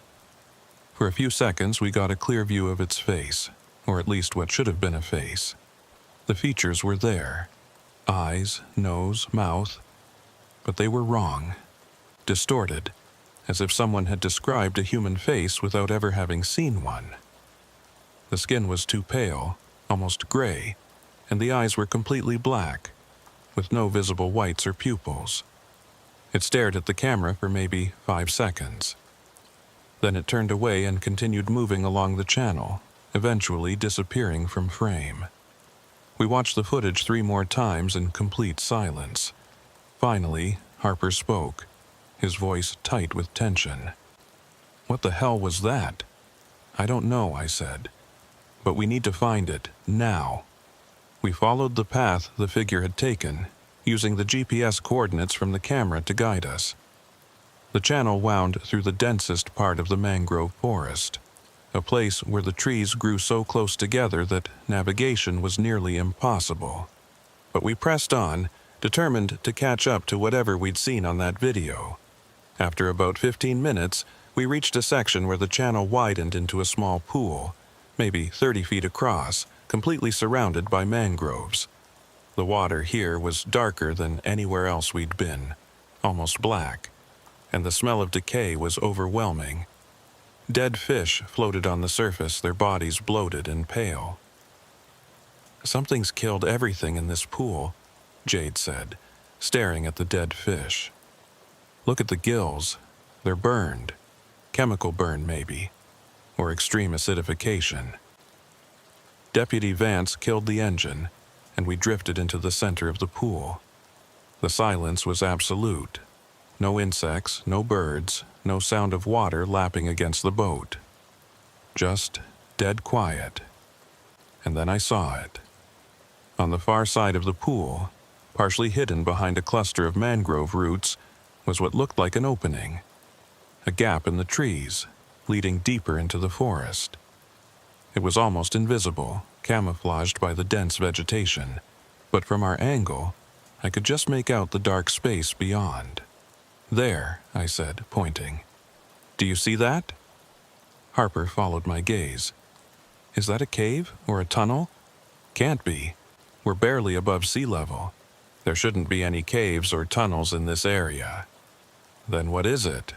I didn't have an answer, but every instinct I had was screaming at me not to go in there. That opening looked wrong somehow, too dark, too still, like a mouth waiting to swallow us whole. Jade was already maneuvering the boat closer, her scientific curiosity apparently overriding any sense of self-preservation. We need to investigate. This could be where our figure went. Jade, I don't think that's a good idea, I started to say, but she'd already reached the edge of the pool and was tying off the boat to a mangrove root. I'm just going to take a quick look, she said, pulling a flashlight from her pack. 2 minutes in and out. Harper and I exchanged a glance. Then we both drew our weapons and followed her. Deputy Vance stayed with the boats, his hand on his sidearm, his face pale. The opening was about 4 feet wide and maybe 6 feet tall, just big enough for an adult to walk through upright. Beyond it was a narrow passage that seemed to lead into the heart of the mangrove forest. The ground was soft mud, studded with roots and debris, and the smell was even worse here, that mixture of rot and chemicals that made my eyes water. Jade led the way, her flashlight cutting through the darkness. Harper and I followed close behind, our weapons at the ready. The passage twisted and turned, the mangrove roots closing in around us like the walls of a living tunnel. After about 30 feet, it opened up into a larger space. We swept our flashlights around, trying to get a sense of what we were seeing. It was some kind of hollow or chamber, about 15 feet across with a ceiling of tangled roots and branches maybe 8 feet overhead. The floor was covered in several inches of black, foul-smelling water, and scattered around the space were objects, dozens of them. Crab traps, damaged, twisted, torn open, just like the ones we'd found in the channels. But these had been dragged here, piled up like trophies or offerings. "What is this place?" Jade whispered. "I don't know, but we need to document everything and get out of here." I started taking photos with my phone, making sure to capture every detail. Harper did the same, while Jade collected water samples from the standing pools. As I was photographing a particularly badly damaged trap, I noticed something underneath it. A piece of fabric, dark and waterlogged. I carefully lifted the trap and pulled the fabric free. It was a jacket, a fishing jacket with the name Vance embroidered on the front pocket. "I found Raymond's jacket," I called out to the others. My voice sounded too loud in the enclosed space, echoing off the roots. Harper came over, shining his light on the jacket. "Any blood? Signs of struggle?" I examined it carefully. "No, it's intact, just soaked and muddy, like it was taken off rather than torn off." "So Raymond was here," Harper said. "Or at least his jacket was." Before I could respond, I heard a sound from the passage behind us. A wet, dragging noise, like something heavy being pulled through mud. We all froze, our lights swinging toward the entrance we'd come through. The sound came again, closer this time. And then we saw a shadow move across the opening, blocking what little light filtered in from outside. "Who's there?" Harper called out, his weapon raised. "FBI, show yourself!" No response. The shadow remained at the entrance, utterly still. I moved toward the opening, my Glock aimed at center mass. "This is your last warning. Identify yourself or we will—" The shadow moved. Fast. Faster than anything human should be able to move. It was there, and then it was gone, and in the split second I saw it, I got the same impression I'd had from the video. Wrong proportions, wrong movements. Something fundamentally not human. "Go!" Harper shouted. "Back to the boats, now!" We ran, or tried to. The mud sucked at our boots, the roots caught at our legs, and the passage seemed twice as long as it had on the way in. Behind us, I could hear that dragging sound again, following us, getting closer. We burst out of the opening and into the pool, gasping for air. Deputy Vance had already started the engines, and we scrambled into the boats without bothering to untie them properly. The ropes snapped as we accelerated away from the mangroves, leaving deep wake behind us. We didn't stop until we were back in open water, well clear of the mangrove channels. Only then did we kill the engines and catch our breath. "Did anyone see what that was?" Jade asked, her voice shaking. "I saw a shadow," Harper said. "That's all. Moving faster than any person should be able to move." "It was following us," I said. "I'm sure of it. Whatever's out there in those mangroves, it didn't want us in that hollow. That was its territory." We made it back to the marina by late afternoon, all of us shaken and exhausted. The lab results from Quantico were waiting for me when I checked my email. The water samples showed extreme levels of acidity and the presence of several unknown organic compounds. The swab from the tree roots showed trace amounts of what the lab tentatively identified as some kind of biological secretion, possibly from a marine organism, but the exact source couldn't be determined without further analysis. None of it made sense. Marine organism secretions in freshwater mangroves, unknown organic compounds with no identifiable source. And how did any of this connect to a figure that could walk on water and a missing fisherman whose jacket we'd found in a hidden hollow? That evening, we regrouped at the sheriff's substation to review everything we'd learned. Jade had downloaded all the footage from the cameras, and we spent an hour going through it frame by frame. Most of it showed nothing, just empty channels and still water. But camera 3, the one that had captured the clearest image of the figure, showed something else. In the hours after we'd left the area, the camera had continued recording. Around 4 p.m., it captured the figure again, walking along the same channel in the opposite direction. But this time, it wasn't alone. There were 3 more figures, moving in single file through the shallows. All of them had that same wrong, mechanical gait. All of them had that same pale, distorted appearance. "There's more than one," Harper said quietly. "Jesus Christ, there's more than one." "We need to call in more resources," I said. "Whatever's happening here, it's beyond the 3 of us. We need a full investigation team, forensic specialists, maybe even military support if it comes to that." But even as I said it, I knew it wasn't that simple. What exactly would I tell my superiors? That we'd found figures walking on water in the Everglades? That we'd discovered a hollow filled with damaged crab traps and a missing fisherman's jacket? They'd think I'd lost my mind.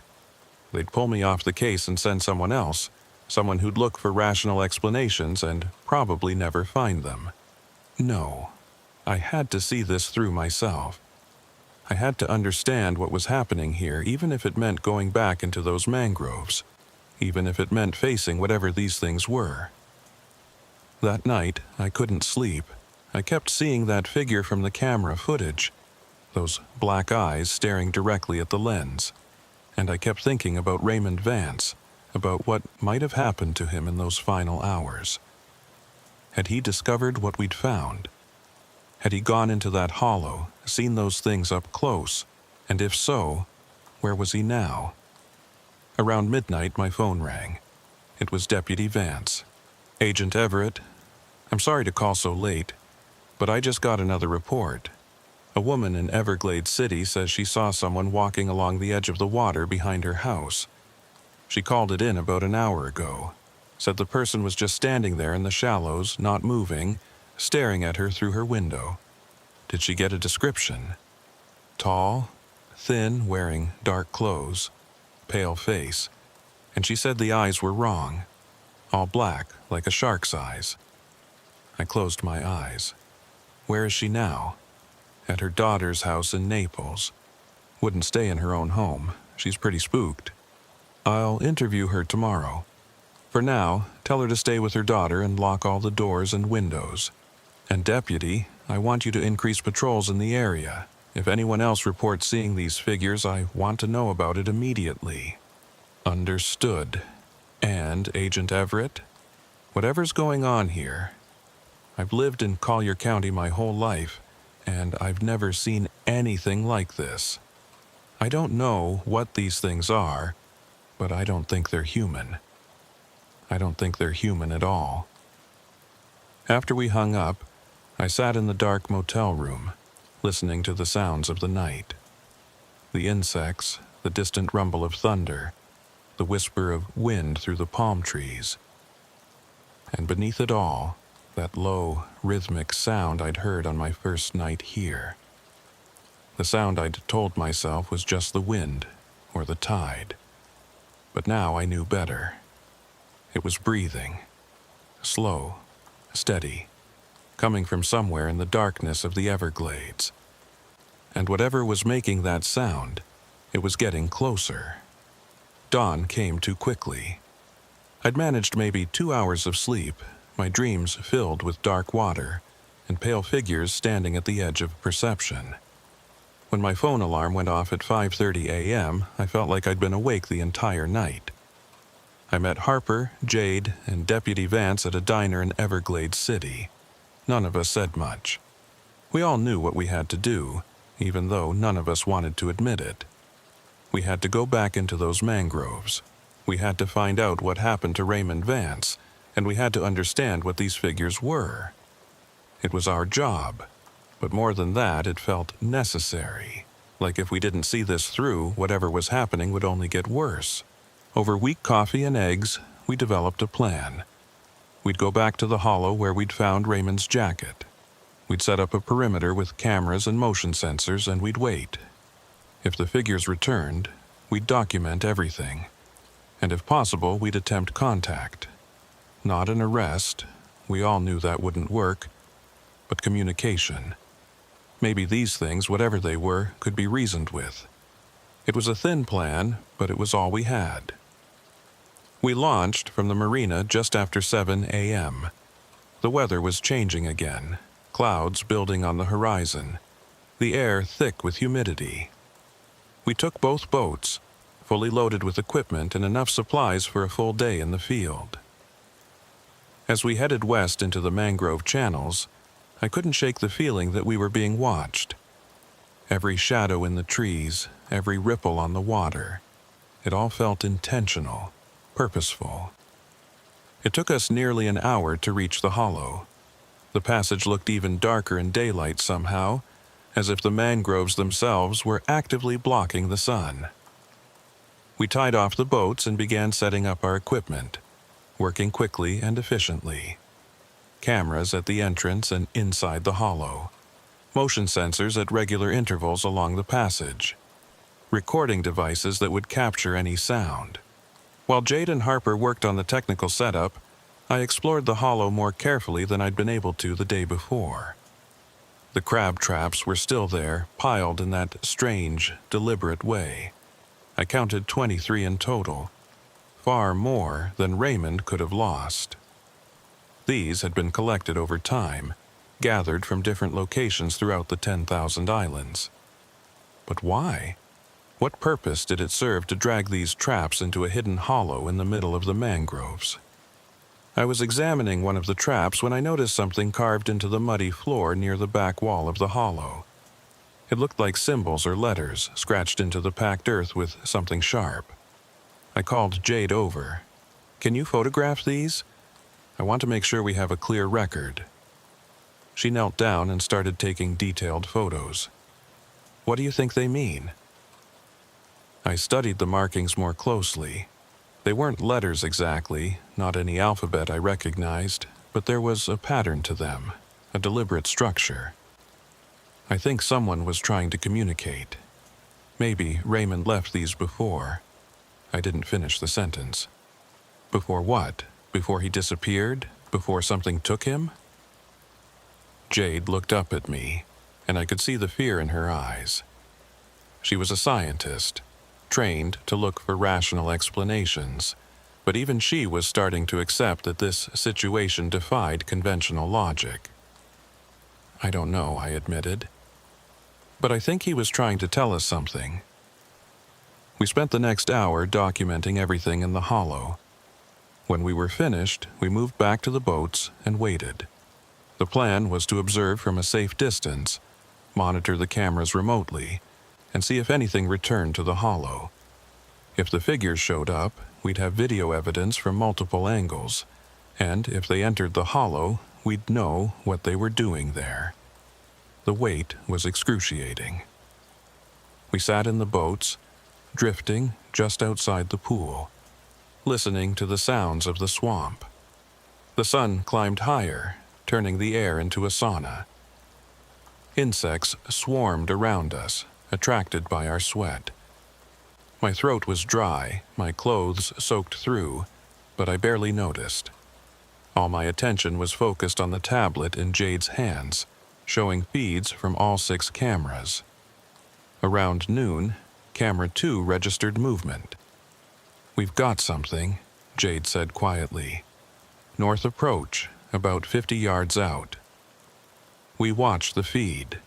A figure was moving through the mangroves, using that same strange gliding gait we'd seen before. It was heading directly toward the hollow. "Get ready," Harper said, his hand on his sidearm. "If this goes bad, we're leaving. No heroes." The figure reached the pool and stopped at the edge, just outside the entrance to the hollow. For a long moment it stood completely still, as if sensing our presence. Then it turned its head, that same wrong, mechanical movement, and looked directly at camera 2. We were at least 100 yards away, completely out of sight, but I would swear it knew we were there. It knew we were watching. Then it did something I wasn't expecting. It raised one arm and made a gesture, a beckoning motion, inviting us, or maybe warning us. It was impossible to tell. "What's it doing?" Deputy Vance whispered. "I think it wants us to follow," I said. "Or it's showing us something." The figure lowered its arm and entered the hollow. We watched on the internal cameras as it moved through the passage and into the main chamber. Once there, it went to the pile of crab traps and began arranging them, moving them with those pale, elongated hands, repositioning them into a specific pattern. "What the hell is it doing?" Harper muttered. Jade was typing notes furiously on her phone. "It's creating something. Look at the pattern. It's not random. It's deliberate." We watched for another 5 minutes as the figure continued its work. When it was finished, the crab traps had been arranged into a rough circle, with several traps stacked in the center. The whole configuration looked almost like an altar, or a warning. Then the figure stopped and turned to face the camera mounted inside the hollow. For several seconds it stared directly at the lens, and then it opened its mouth. No sound came out. The audio pickups detected nothing, but I could see its throat working, see the muscles moving beneath that pale, wrong skin. It was trying to communicate, but whatever sounds it was making were beyond the range of human hearing, or maybe beyond the capability of our equipment to detect. After a moment, it closed its mouth and walked to the symbols carved in the mud. It knelt down, the movement sending a shiver down my spine because it looked so human and so alien at the same time, and began to add to the markings. Its fingers moved quickly, scratching new lines and shapes into the packed earth. "We need to see what it's writing," I said. "Can you zoom in on that camera?" Jade adjusted the view, bringing the symbols into clearer focus. The new markings looked similar to the ones Raymond had left, but more complex, more elaborate. And as the figure worked, I realized something. The patterns weren't random.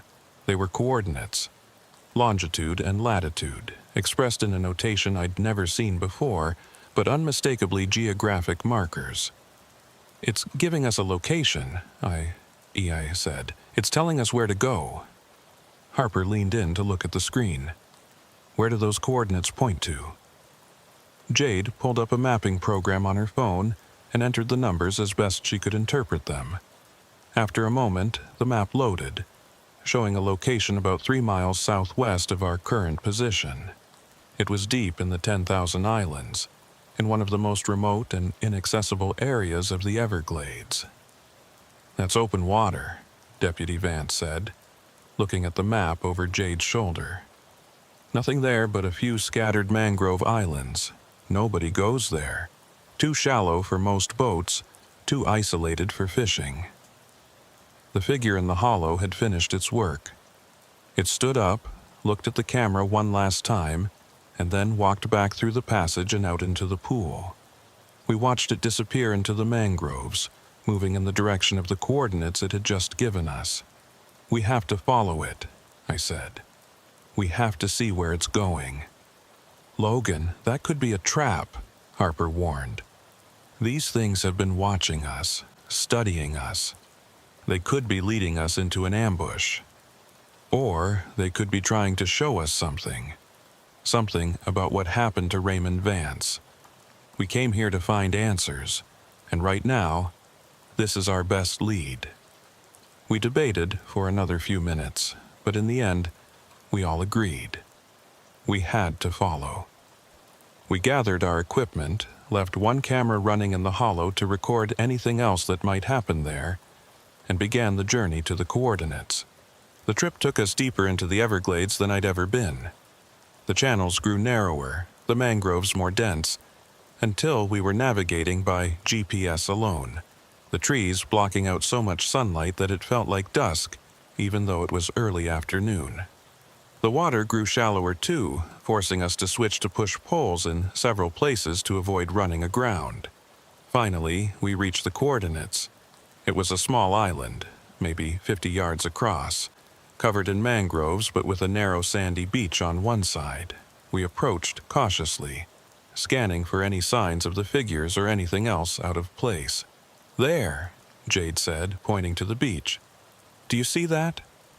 Half buried in the sand was what looked like a boat, an old John boat, similar to the one Raymond Vance had used, overturned and partially covered by debris. We beached our boats and approached on foot, weapons drawn. The John boat had Raymond's registration number painted on the hull. This was his boat, the one that had supposedly been back at the dock in Chokoloskee, the one with the warm engine and mud on the deck. But that was impossible. We'd seen that boat ourselves. "Unless there's two boats," Harper said, reaching the same conclusion I had. He had two boats, or this is someone else's with the same registration. But I knew that wasn't right. I could feel it in my gut. This was Raymond's boat, but somehow, impossibly, it had been in two places at once. I looked around the small island, trying to understand. And that's when I saw the opening. Not a passage through the mangroves this time, but a hole in the ground.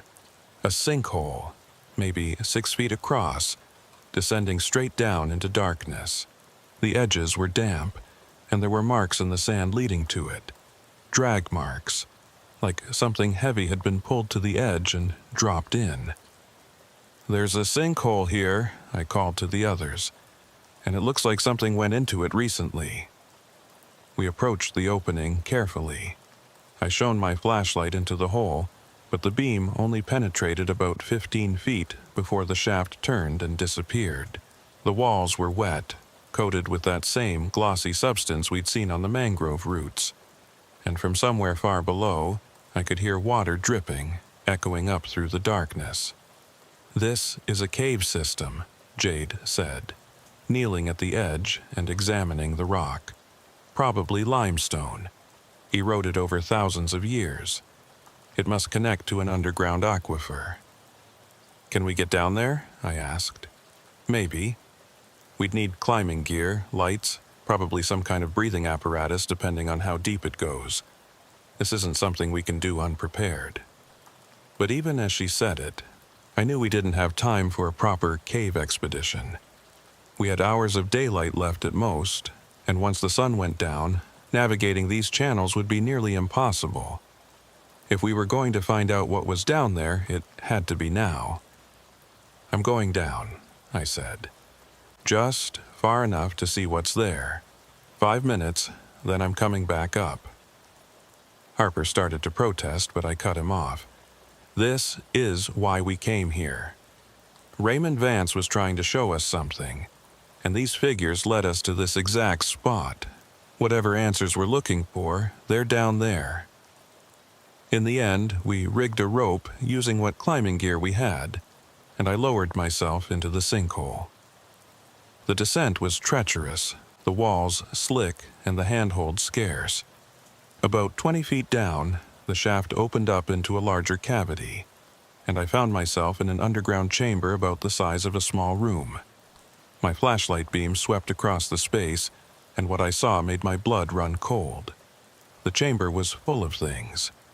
Personal effects scattered across the floor and piled in the corners.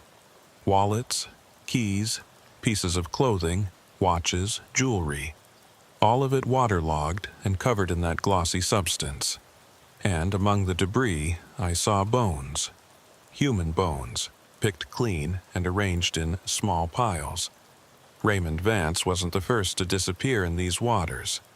He was just the latest. I was about to call up to the others when I heard something. A wet, breathing sound, coming from somewhere deeper in the cave system. The same sound I'd been hearing at night, but closer now. Much closer.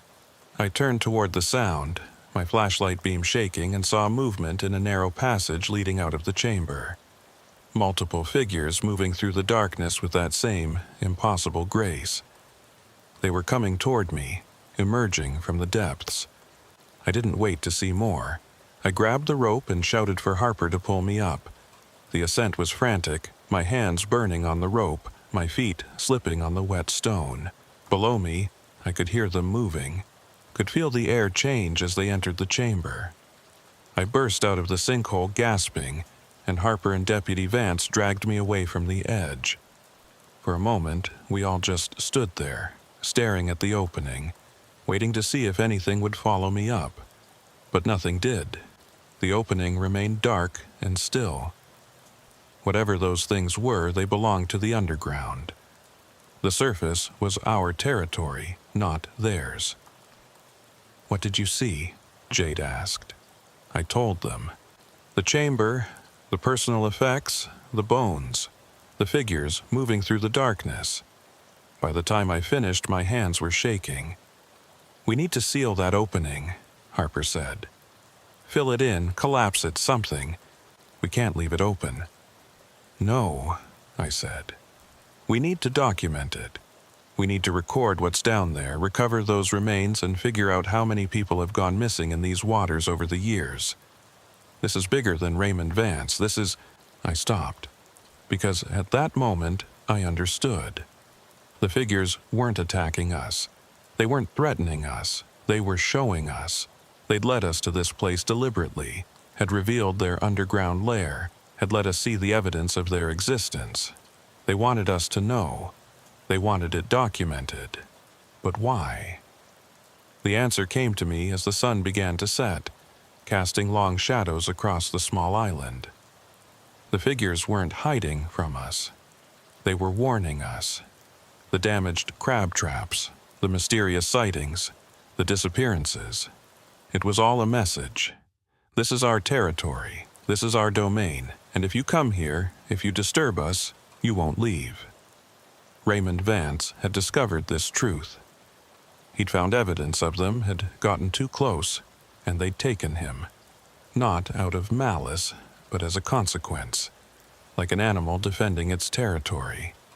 We left the island as the last light faded from the sky, taking with us photographs and GPS coordinates and the terrible knowledge of what lay beneath. I knew we'd come back. We'd have to. There would be investigations, excavations, attempts to understand what these creatures were and how long they'd been living in the Everglades. But I also knew, with a certainty that went beyond logic, that we'd never truly understand them. They were something other, something that existed in the spaces between land and water, between the known world and the hidden depths. They walked on water not through magic, but through an understanding of their environment that we couldn't comprehend. They moved between realms, between the visible and the invisible, as easily as we moved between rooms. As we navigated back through the darkening channels, I thought about Raymond's final journal entry. Something knows where they are. He'd been right. Something did know. Something had been watching his traps, studying his patterns, learning his territory. And when he'd gotten too close to their secrets, they'd taken him into the depths, down into the limestone caves where light never reached and human rules didn't apply. His body would never be found. I was certain of that. Whatever those creatures were, they didn't leave evidence behind. They'd survived in these waters for how long? Decades? Centuries? Longer? Without being discovered because they understood the first rule of survival. Stay hidden. Stay in the shadows. Be seen only when you want to be seen. By the time we reached the marina, it was fully dark. We tied off the boats in silence, each of us lost in our own thoughts. As I walked back to my truck, I could still hear that breathing sound carried on the night wind from somewhere in the darkness of the Everglades. I filed my report the next day. I documented everything we'd found, included all the video evidence, the photographs, the GPS coordinates. I recommended a full investigation by the FBI's specialized units, possibly even involvement from other agencies that dealt with unexplained phenomena.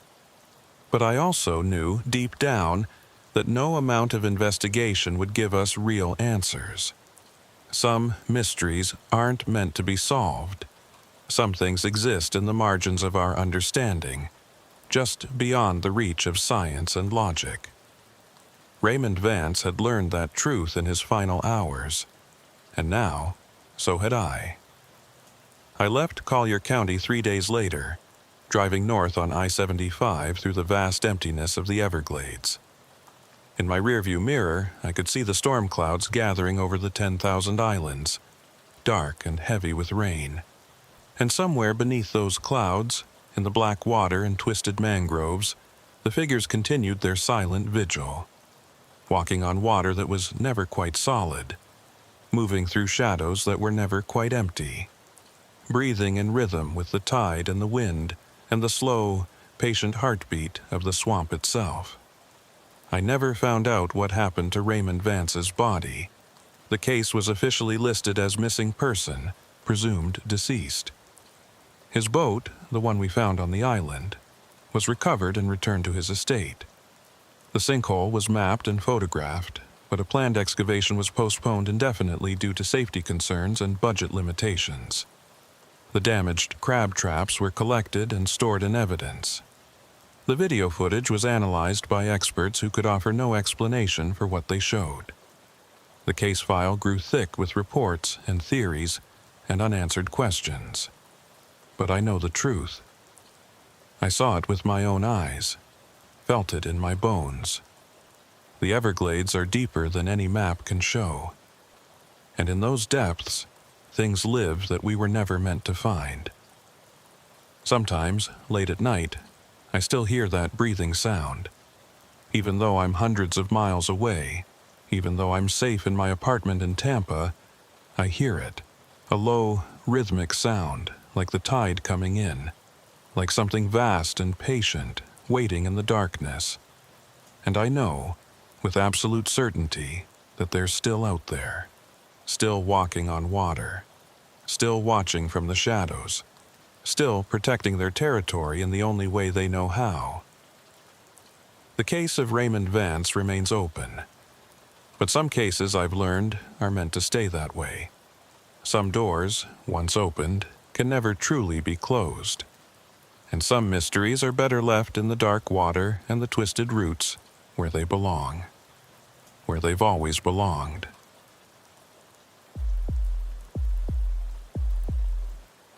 My name is Carter Bishop, and I've been working as a special agent with the FBI's Jacksonville field office for the past 9 years. Most of that time has been spent on narcotics investigations, gang task forces, and the occasional organized crime case that crosses state lines. It's not glamorous work, nothing like what you see on television, but it's important, and every once in a while you get a case that stays with you long after the file is closed. This is one of those cases. It started on a Thursday evening in March of 2023. I was at home, just sitting down to a late dinner, when my phone rang. The caller ID showed a restricted number, which usually meant someone from the office or one of my confidential informants. I answered on the third ring. Bishop. There was a pause, then a voice I recognized immediately. Agent Bishop, this is Miranda Vance from Tactical Operations. We've got a situation. One of your CIs has gone off the grid. I set down my fork. Miranda worked the night shift in our operations center, monitoring electronic surveillance and tracking field agents. If she was calling me directly, it meant something was seriously wrong. Which CI? Marcus Holloway. His phone signal dropped about 2 hours ago. Last known location on Highway 27 near Lake Wales. We've been trying to reach him ever since. No response to calls, texts, or emergency pings. My stomach tightened. Marcus Holloway had been one of my most reliable informants for the past 18 months. He was embedded in a mid-level drug trafficking organization operating between Central Florida and the Panhandle, feeding us intelligence that had led to 3 major arrests and the seizure of over $2 million in narcotics. He was also paranoid as hell, which had kept him alive this long. Marcus didn't just go dark without a reason. What was he doing on Highway 27? I asked. That's way outside his normal territory. We don't know. His last text to you was at 6:15 p.m. saying he had something urgent and needed to meet. Then nothing. His phone's GPS shows he was heading south on 27, then the signal just stopped. We've got the exact coordinates where it went dead. I was already moving, grabbing my keys and jacket. Send me the location. I'm heading out there now. Agent Bishop, should I notify your supervisor? Protocol says, I'll handle it. Just send me those coordinates.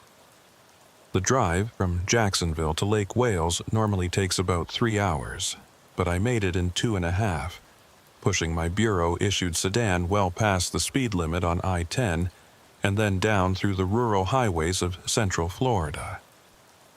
As I drove, I tried calling Marcus a dozen times. Every call went straight to voicemail. I texted him, using the emergency code we'd established that would tell him to get to safety immediately. No response. The landscape changed as I drove south. The sprawling developments and commercial strips of Jacksonville gave way to smaller towns, then to long stretches of nothing but pine forests and cattle ranches. Highway 27 cut through the heart of rural Florida, a 2-lane road that locals called the Forgotten Highway because it seemed stuck in time, bypassed by the interstates and ignored by tourists. This was old Florida, run-down gas stations, roadside fruit stands, and motels that looked like they'd been abandoned since the 1970s. It was nearly midnight when I reached the coordinates Miranda had sent me. The location was about 5 miles south of Lake Wales, in a particularly desolate stretch of highway where the only lights came from my headlights and the occasional passing semi-truck. I pulled off onto the shoulder and killed the engine. According to the GPS data, this was where Marcus's phone signal had stopped. I got out of the car and looked around. To my left was dense forest, the pine trees forming a dark wall that seemed to absorb light. To my right, across the highway, I could make out the silhouette of a building set back from the road maybe 100 yards. Even in the darkness, I could tell it was a motel. The classic L-shaped design, 2 stories with what looked like a faded sign out front. I grabbed my flashlight and crossed the highway. As I got closer, I could make out more details. The place was called the Palms Motor Lodge, though I didn't see any palm trees anywhere near it.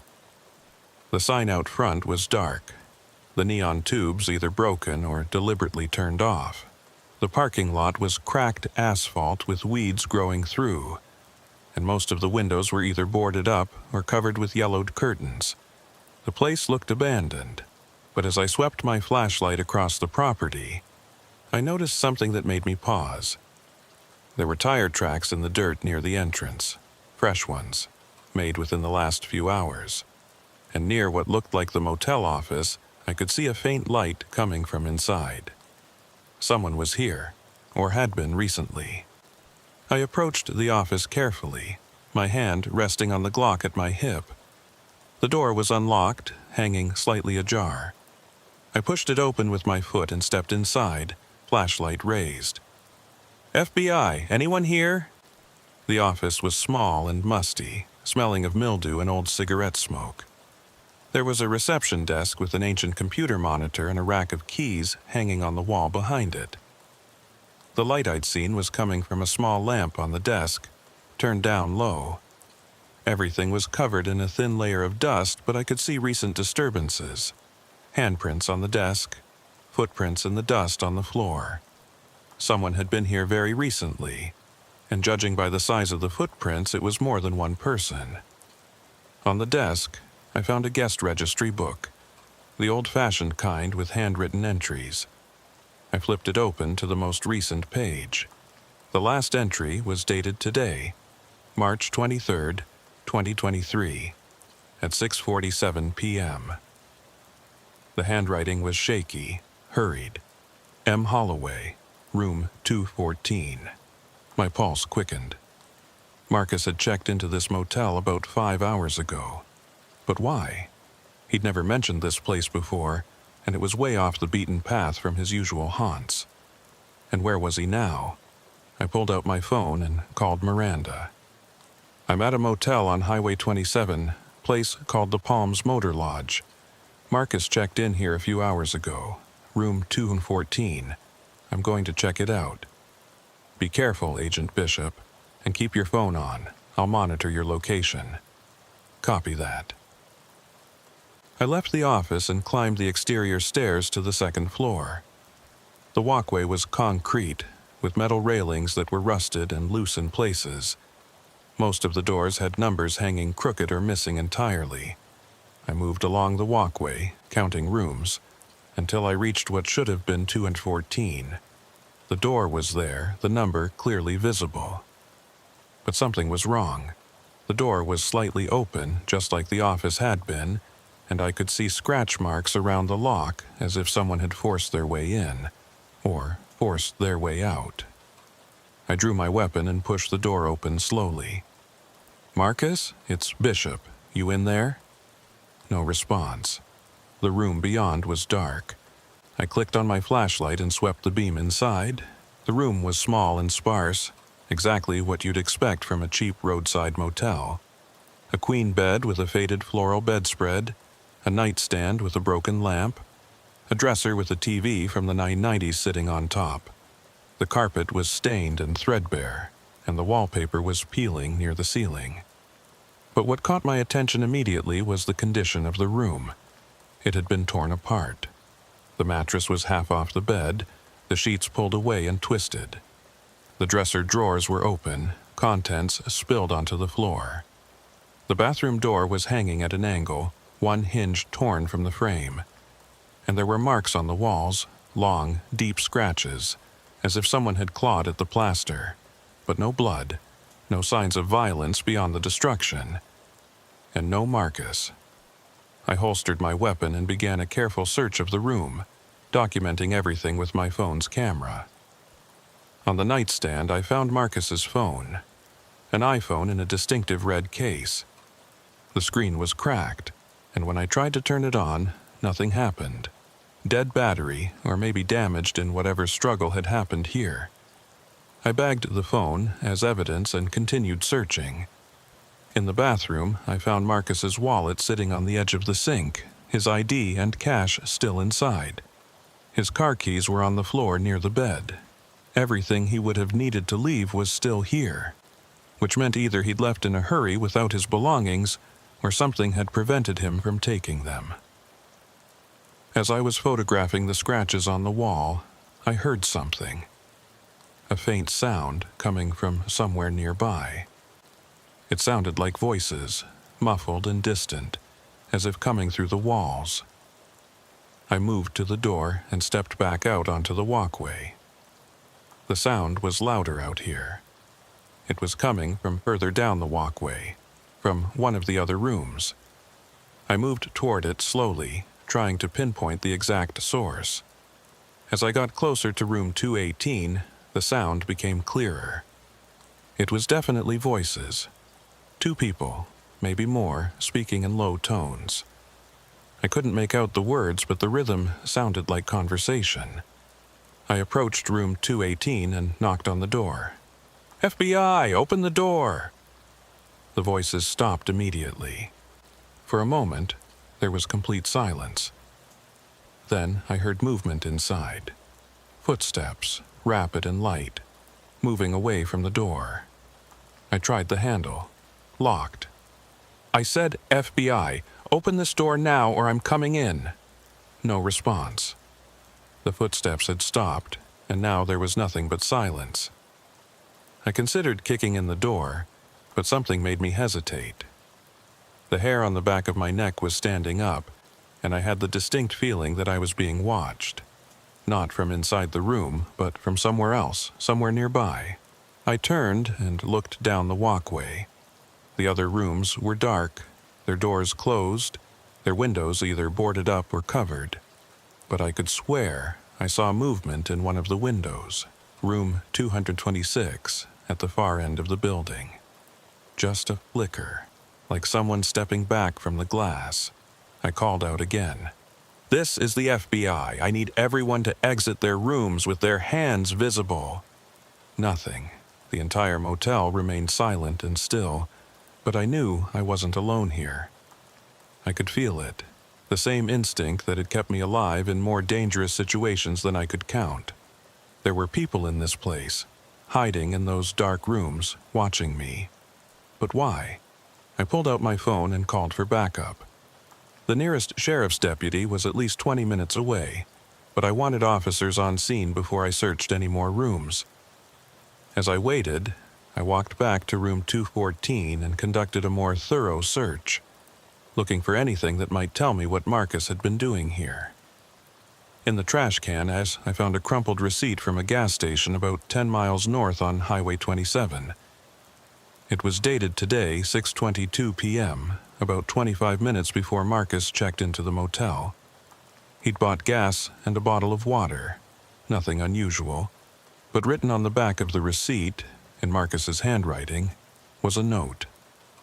Blue sedan, Florida, plates, following since Ocala. My stomach dropped. Marcus had thought he was being followed. That's why he'd come here. He was trying to shake a tail, or maybe confront whoever was following him. But why choose this particular motel? And who had been following him? I took photos of the receipt and continued searching. Under the bed, I found something else. A small digital camera, the cheap kind you could buy at any drugstore.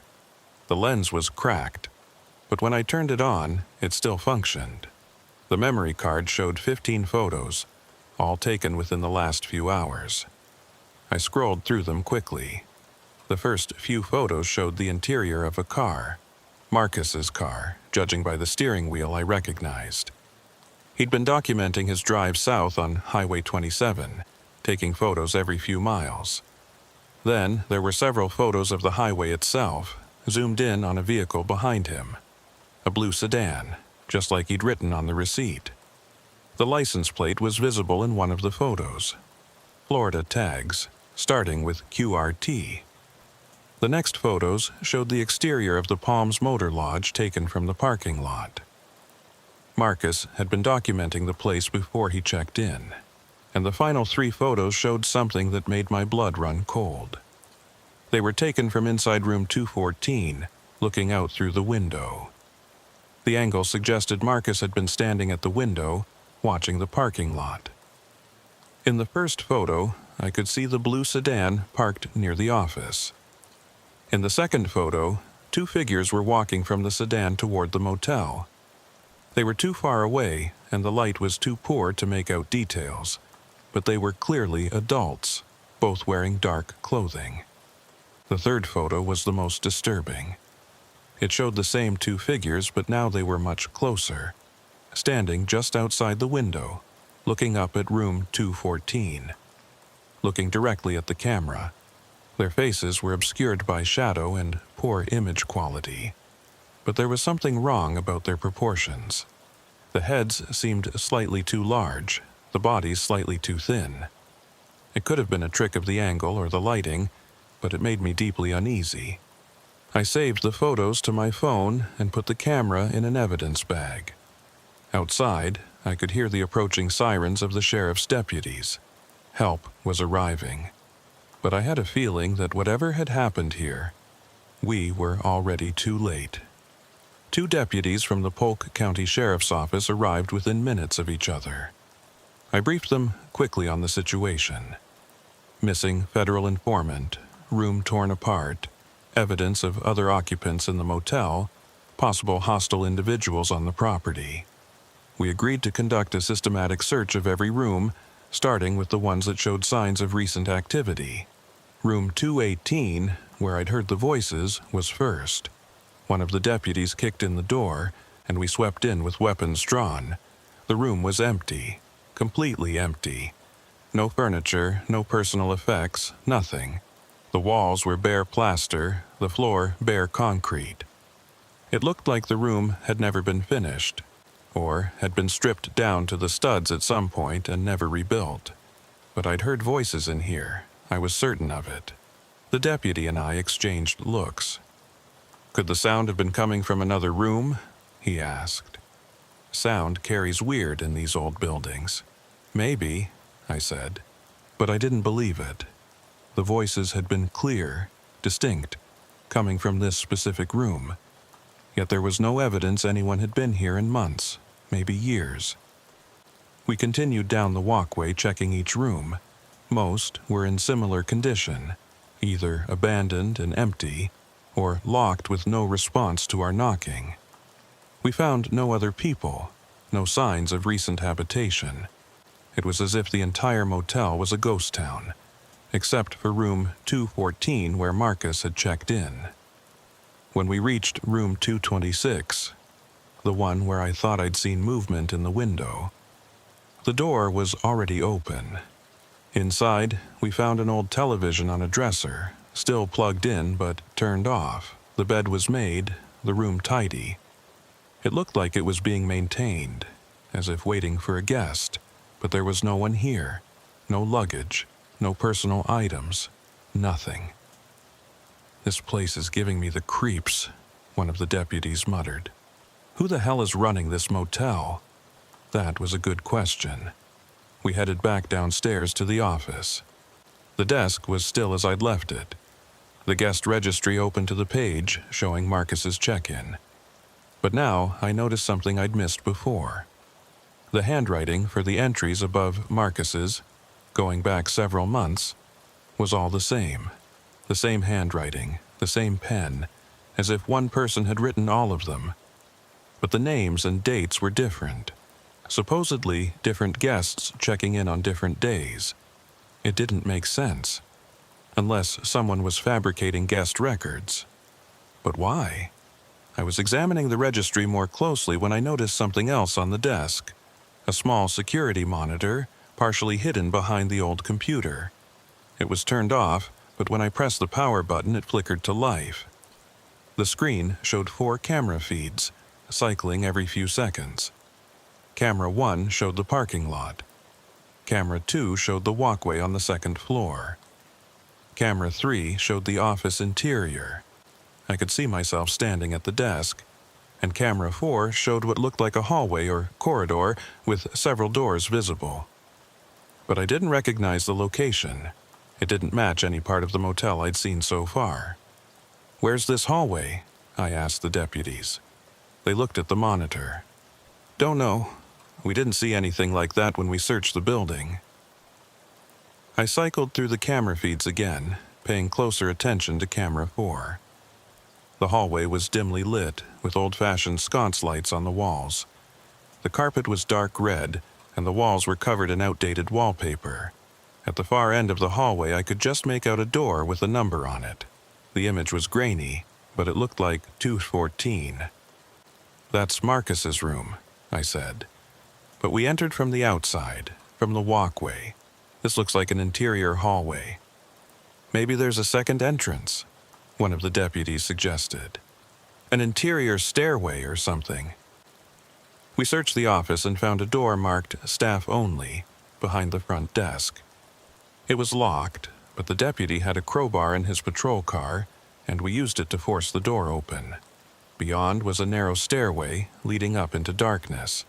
The air that wafted down was cold and damp, with that same musty smell I'd noticed throughout the motel, but stronger.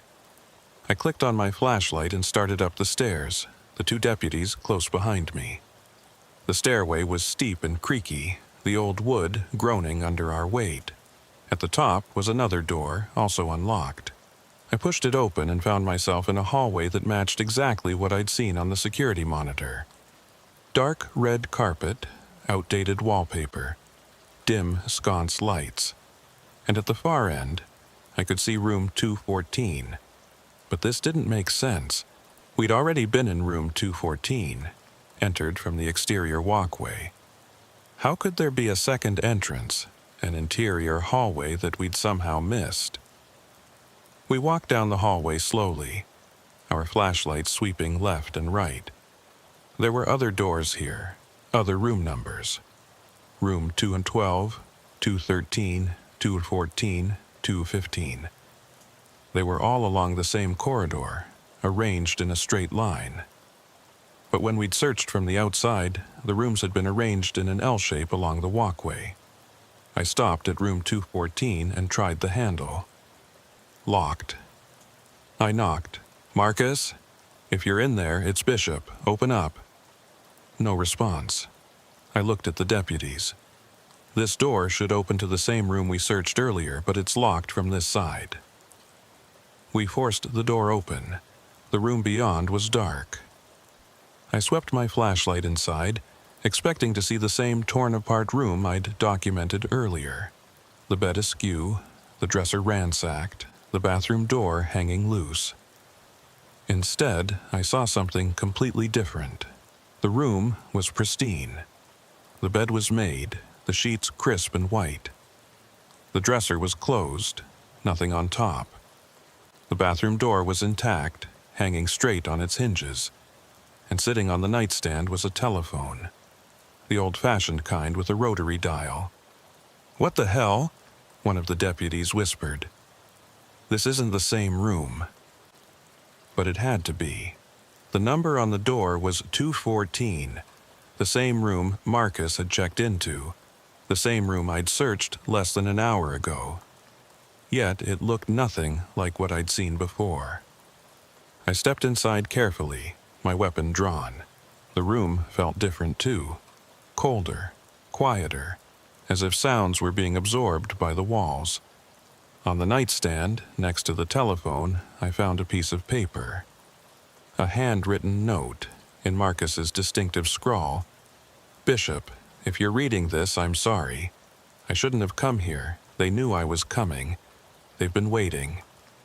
Room 217. Don't trust the doors." Yeah, I'm room 217. I looked at the deputies. "Let's move." We exited back into the hallway and moved to room 217, 3 doors down.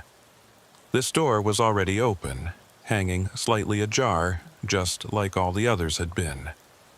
Beyond was darkness, my flashlight beam barely penetrating the gloom. I entered first, sweeping the room with my light. It was another motel room, similar layout to 214, but in much worse condition. The wallpaper was peeling, the carpet was stained and moldy, and there was a smell of rot in the air. The bed was just a bare mattress, stained with what looked like water damage or worse. And in the corner of the room, sitting in a chair facing the wall, was a figure. "FBI, don't move!" I shouted, my weapon trained on the figure. It didn't move, didn't respond, just sat there, perfectly still, facing the wall. I approached slowly, keeping my distance. I said, "Don't move." Put your hands where I can see them." Still nothing. As I got closer, my flashlight beam fully illuminated the figure, and I realized what I was seeing. It wasn't Marcus. It was a mannequin, the kind you'd see in a department store, positioned in the chair. It was wearing a suit, old and moth-eaten, and its plastic hands were resting on its lap. The face was featureless, smooth plastic with no features at all. "What kind of sick joke is this?" one of the deputies said behind me. I was about to respond when I noticed something else. The mannequin's hands weren't just resting on its lap. They were holding something. A piece of paper folded neatly. I approached carefully and took the paper, unfolding it with my gloved hands. It was another note, not in Marcus's handwriting this time, but in neat, precise letters. "Agent Bishop. Your friend is not here. He never was. The rooms move. The numbers change. Trust nothing you see. Leave now while you still can." I read the note 3 times, trying to make sense of it. Who had written this? And what did it mean, "the rooms move"? I turned to show the deputies, but they were no longer behind me. I spun around, my light sweeping the empty room. "Deputies? Where are you?" My voice echoed strangely, as if the room had suddenly gotten larger. I moved back to the door, but when I reached it, I realized I was no longer in room 217. The number on the door, visible from the inside, read 219. That wasn't possible. I'd entered 217 less than a minute ago. How could I now be in a different room? I stepped back into the hallway looking for the deputies, looking for any sign of where I was. But the hallway was different now too. It was longer, stretching out in both directions, further than it should have been able to go given the size of the building. And the numbers on the doors were all wrong. 223, 225, 228, 231. They weren't in any logical order.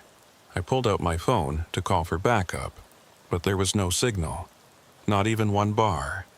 The screen flickered, showing the time, 1:47 a.m., and then went dark. Dead, just like Marcus's phone. "Okay," I said out loud, trying to keep calm. "There's a rational explanation for this. Old building, weird layout, I got turned around. Just need to find the stairs and get back outside." But even as I said it, I knew something was fundamentally wrong with this place. The rooms were changing, shifting, rearranging themselves.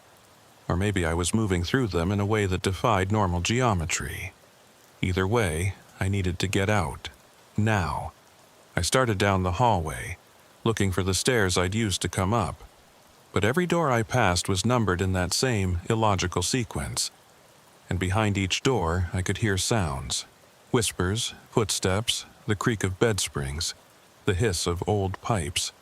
Signs of habitation, signs of life. But when I tried the handles, all the doors were locked. After what felt like hours but was probably only minutes, I finally found a stairway. I hurried down, taking the steps 2 at a time, desperate to reach ground level and get outside. When I burst through the door at the bottom, I found myself in the parking lot. The deputies were there, standing next to their patrol cars, looking confused. "Agent Bishop, where the hell did you go? We lost you in that room, and when we went looking for you, the hallway was gone." "What do you mean, gone?" "I mean gone. We went back to the door, marked staff only, and it opened into a closet. Just a storage closet with cleaning supplies. No stairway, no interior hallway, nothing. We've been out here for the last 20 minutes trying to figure out where you went." I looked back at the motel. From out here, it looked completely normal. A rundown, 2-story building with an exterior walkway on the 2nd floor. No sign of the interior hallway I'd just been walking through. No sign of the rooms with their impossible numbers.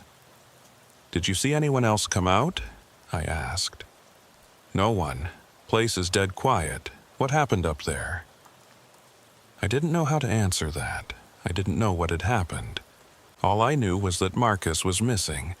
This motel was wrong in ways I couldn't explain, and I needed to figure out what the hell was going on before anyone else disappeared.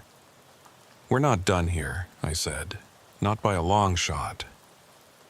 The rest of that night was a blur of activity.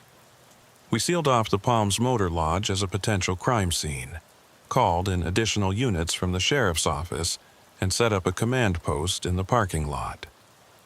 I spent hours on the phone with my superiors in Jacksonville, explaining what little I could about the situation. They were skeptical, and I couldn't blame them, but the fact remained that a federal informant had disappeared from this location, and we had evidence he'd been here. By sunrise, we had a full investigative team on site. Crime scene technicians, additional agents from the Jacksonville field office, even a K-9 unit to search for any sign of Marcus. But despite hours of searching, we found nothing beyond what I'd already documented.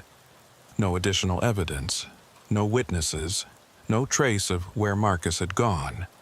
The architecture of the building became a central focus of the investigation. We brought in engineers and building inspectors to map out the motel's layout and identify any hidden spaces or passages.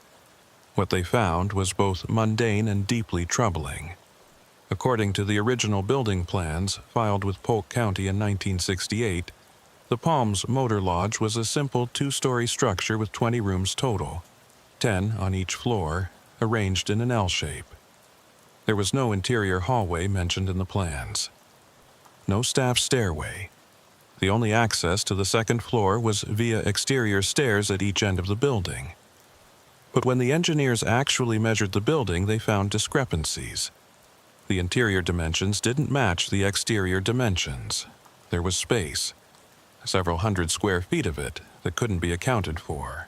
Space that should have been part of the rooms or hallways, but wasn't accessible from any obvious entrance.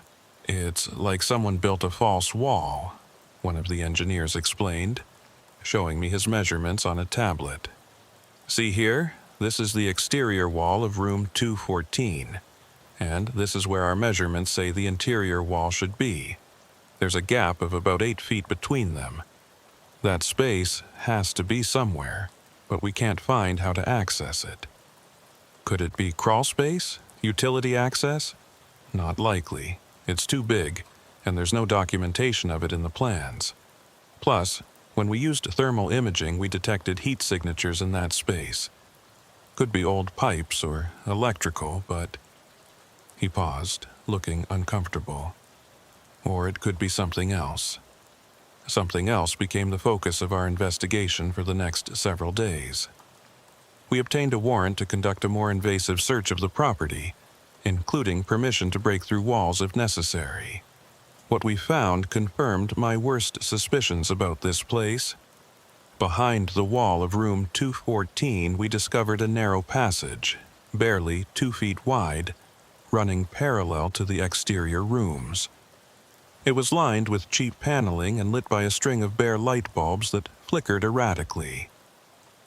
The passage connected to a network of hidden corridors and staircases that wound through the building in ways that made no architectural sense. We followed these passages and found more rooms, dozens of them, hidden behind false walls and accessed through concealed doors.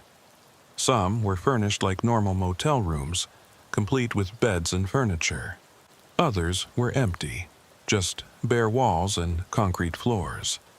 And a few were disturbing, filled with strange objects, outdated electronics, stacks of old newspapers and magazines dating back decades. In one of these hidden rooms, we found something that made my blood run cold. Sitting on a dresser was a collection of driver's licenses, at least 20 of them, all from different people, all from Florida. I recognized one immediately. It belonged to Marcus Holloway.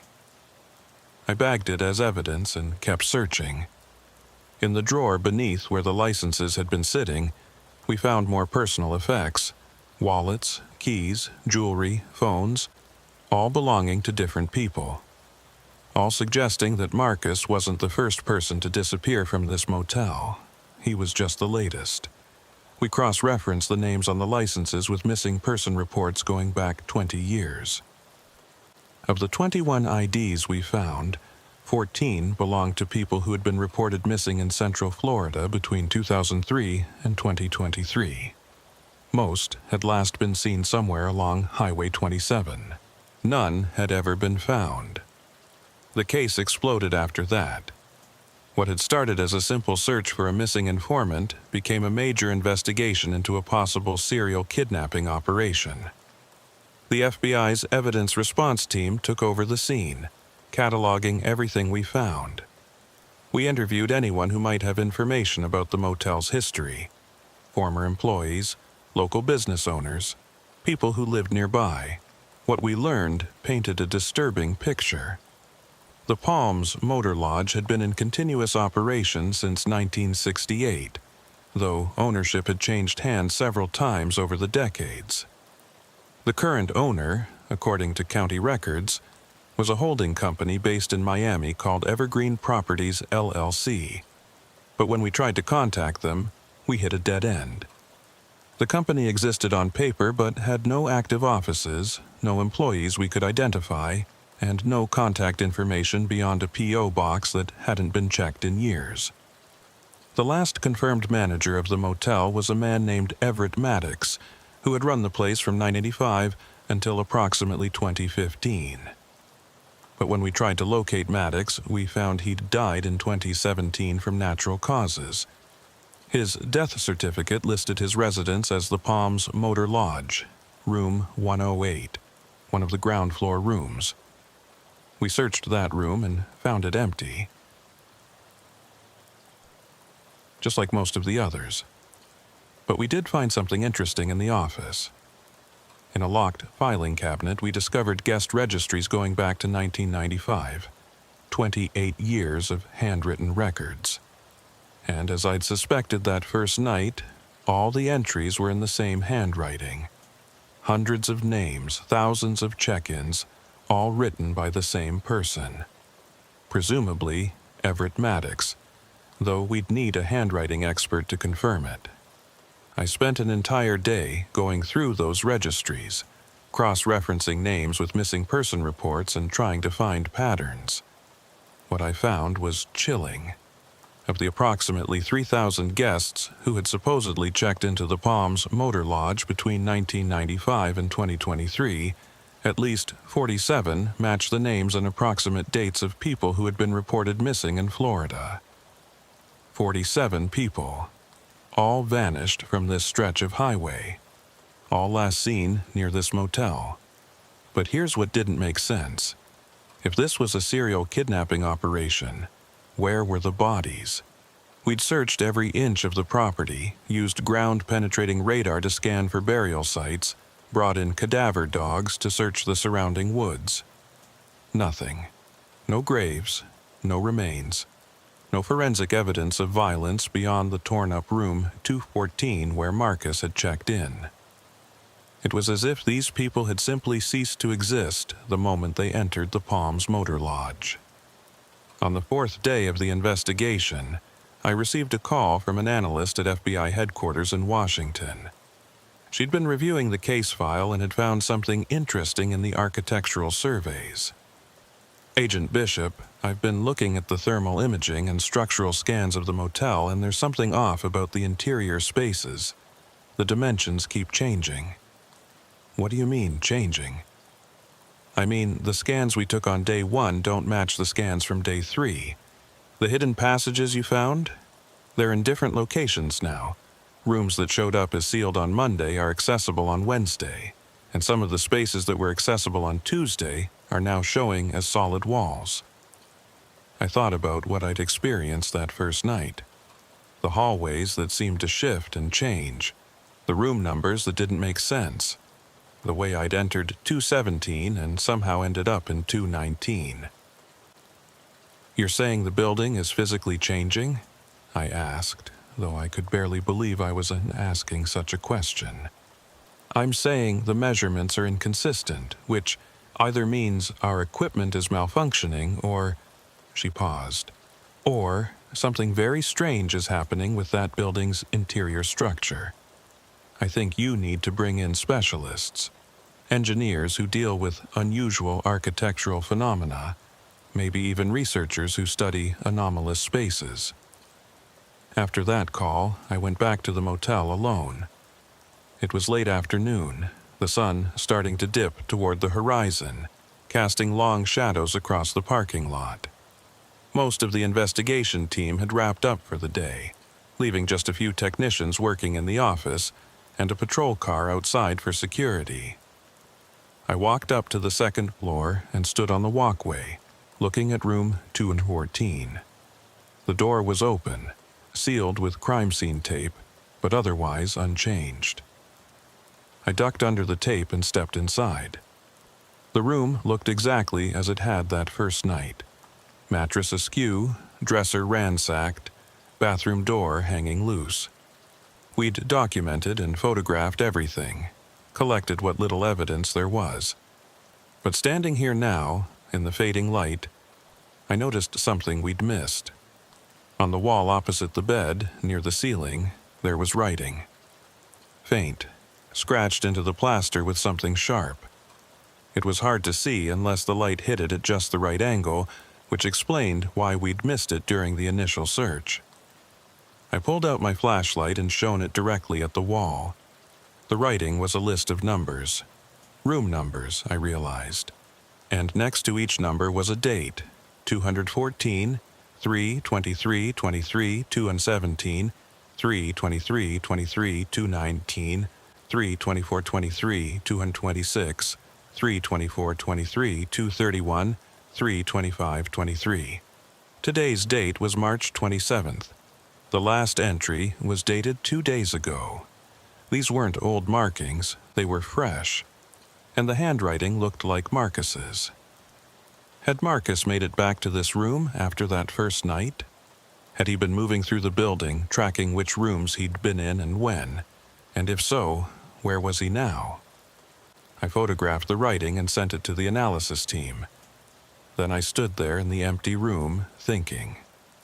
Marcus had left me a note saying the rooms move, that the numbers change. I'd experienced it myself. But what if it wasn't just perception? What if the building really was changing?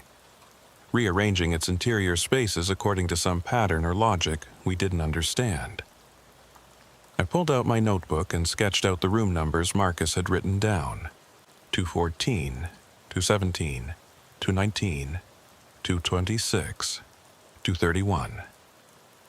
There was no obvious pattern at first, but then I noticed something. If you added the digits of each room number together, you got 214 7, 217 each is 10, 219 is 12, 26 is 10, 231 is 6.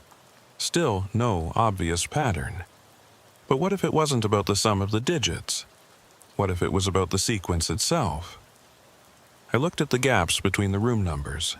3, 2, 7, 5. Nothing.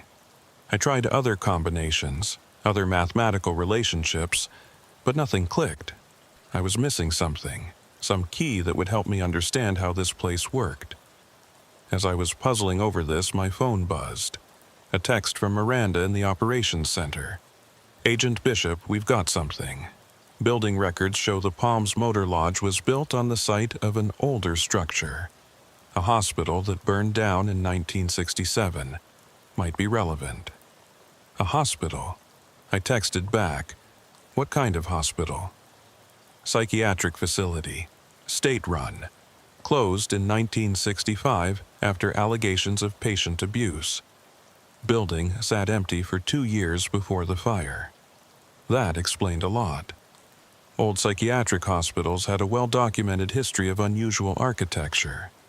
Hidden passages for staff to move unseen. Observation rooms. Secure wards with reinforced walls.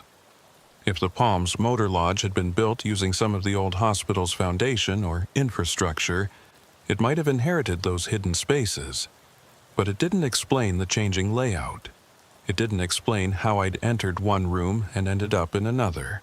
And it definitely didn't explain where 47 people had vanished to over the course of 28 years. I decided to try something. I left room 214 and walked down the exterior walkway to the staff-only door that led to the interior stairway. The door was propped open now, maintained that way by the investigation team. I went through and climbed the stairs to the interior hallway. The hallway looked exactly as I remembered it from that first night. Dark red carpet, outdated wallpaper, dim sconce lights. Doors on both sides, each with a room number. But when I checked the numbers, they weren't the same as before.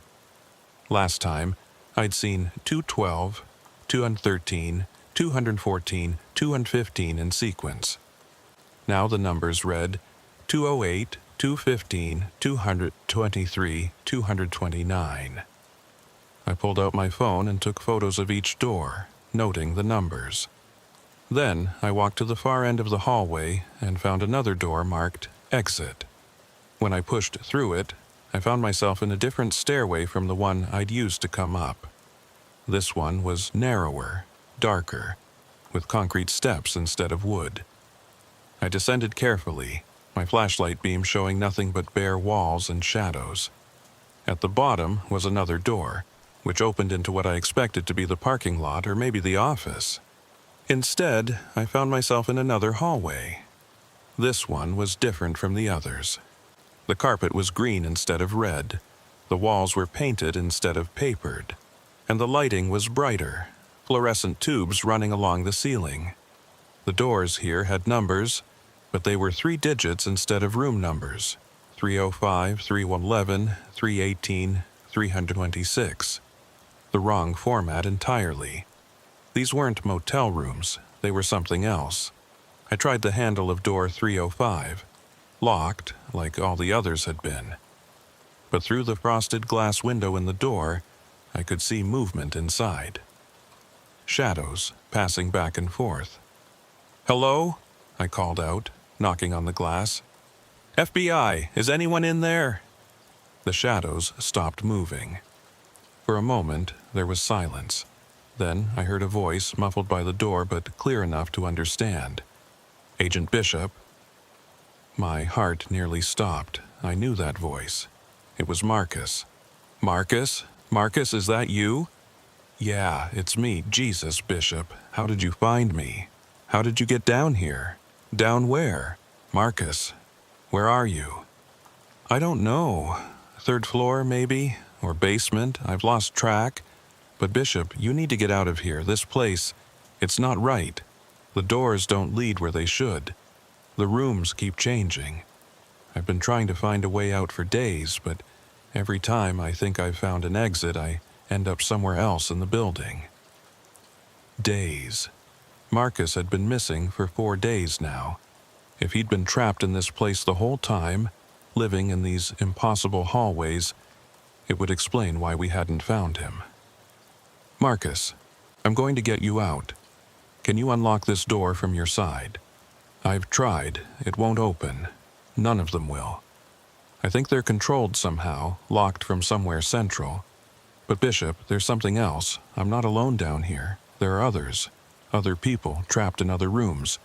I can hear them through the walls. Some of them have been here for years." Years. I thought about the missing persons, the licenses we'd found. 47 people over 28 years. How many of them were still alive, trapped in this maze of impossible rooms? "Marcus, I need you to listen carefully. I'm going to find a way to open these doors. But I need you to tell me everything you know.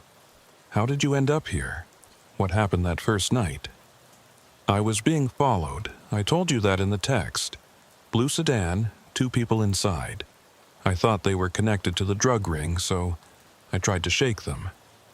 Ended up at this motel because it looked abandoned. Figured I could hide out for a few hours. But when I checked in, the clerk, if you can call him that, he knew my name before I told him. Said my room was ready, like he'd been expecting me." "What did this clerk look like?" "Old guy, 60s maybe, thin, pale, didn't make eye contact. Handed me a key and pointed to the stairs. I went up to room 214, And that's when things got weird. The room was wrong. Not like it looked in the photos I'd taken from outside. It was bigger, darker, and there was something in there with me. What do you mean, something? I mean, I wasn't alone. I could hear breathing, movement. But every time I turned around, there was nothing there. I tried to leave, but the door wouldn't open. So I called out, said I was FBI, demanded to be let out. That's when the lights went out. Marcus's voice had taken on a strained quality, like he was reliving a trauma. When the lights came back on, I wasn't in room 214 anymore. I was somewhere else in the building, in a hallway I'd never seen. I'd been trying to find my way out ever since. But every door I open leads to another hallway, another set of rooms. It's like a labyrinth, Bishop, and I think it's designed to keep people in. I was about to respond when I heard footsteps behind me. I spun around, my hand going to my weapon, but there was no one there. The hallway behind me was empty, but I could still hear the footsteps echoing from somewhere distant, getting closer. Marcus, I have to go, but I'm coming back with a team. We're going to tear this place apart until we find you and everyone else. Just hold on. Bishop, wait, but I was already moving, heading back toward the stairway I'd come down. I needed to get outside, needed to brief the team, needed to organize a proper search of these hidden levels. As I climbed the stairs, I could still hear those footsteps, closer now, accompanied by other sounds.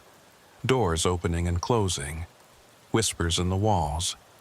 The building was alive with activity, with presences I couldn't see but could definitely feel. When I burst through the door at the top of the stairs, I expected to be back in the red-carpeted hallway.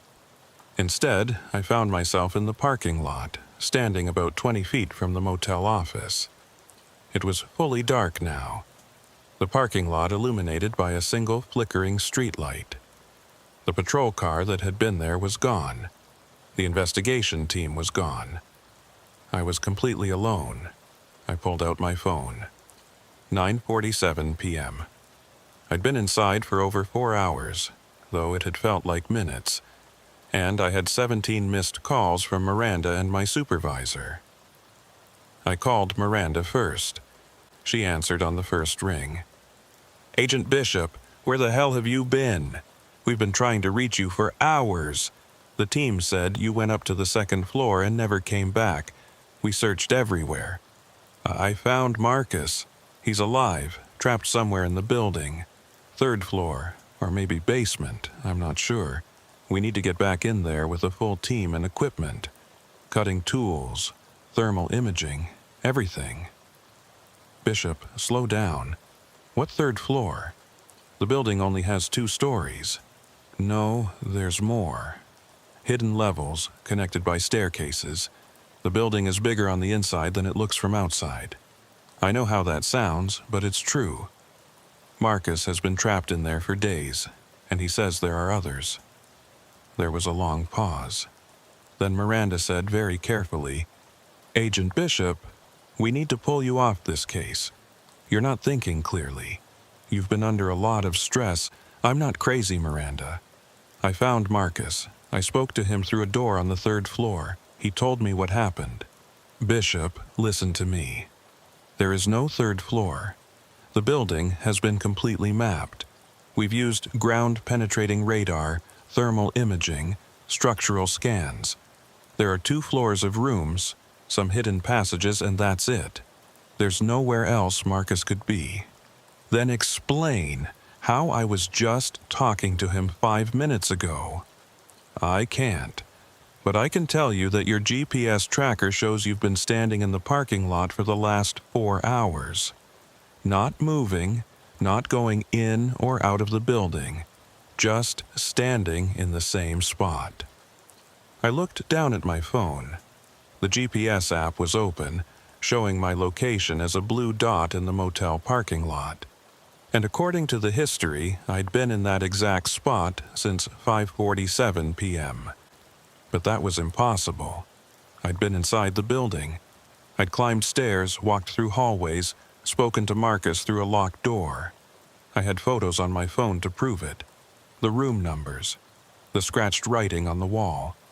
I opened my photo gallery to show Miranda. The photos were gone. All of them. The most recent image in my gallery was from that morning. A shot of the investigation team setting up in the office. Everything I'd photographed in the last 4 hours had vanished. "Bishop, I'm sending someone to pick you up," Miranda said. "You need rest. We'll resume the investigation tomorrow with a fresh team." No. We need to search now. Marcus doesn't have time. "Bishop!" Miranda's voice was sharp.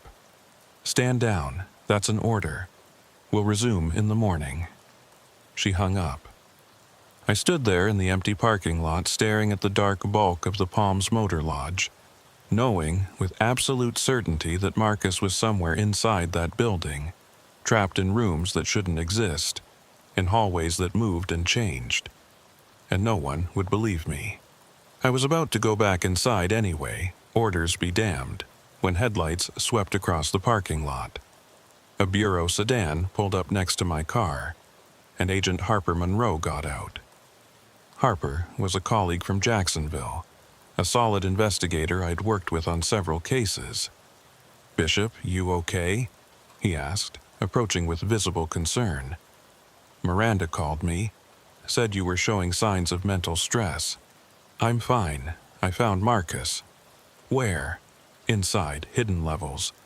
The building is bigger than it looks." Harper gave me the same look Miranda probably had when I'd told her. Patient, concerned, skeptical. "Let's take a walk," he said. "Clear your head, then we can talk about what you found." We walked around the motel property, Harper letting me talk while he listened without interruption. I told him everything: the changing hallways, the impossible room numbers, the conversation with Marcus through the locked door, the mysterious clerk Marcus had described, the breathing sounds in the walls, the footsteps that followed but were never attached to anyone visible. When I finished, Harper was quiet for a long moment. Then he said, "I believe you found something, Bishop. Maybe not what you think you found, but something. This place is definitely wrong. I've been reviewing the evidence all day, and none of it adds up. The architectural inconsistencies, the missing persons, the fact that we found personal effects but no bodies. It's like this motel exists in two states simultaneously, normal and abandoned, occupied and empty. So you believe me?" "I believe something is happening here that doesn't fit our normal investigative framework, and I think Marcus might be in serious danger, wherever he is. But Bishop, you need to consider the possibility that this place is affecting you, affecting your perception. Old buildings can have that effect: toxic mold, carbon monoxide, infrasound from the ventilation system. All of it can cause hallucinations, disorientation, lost time.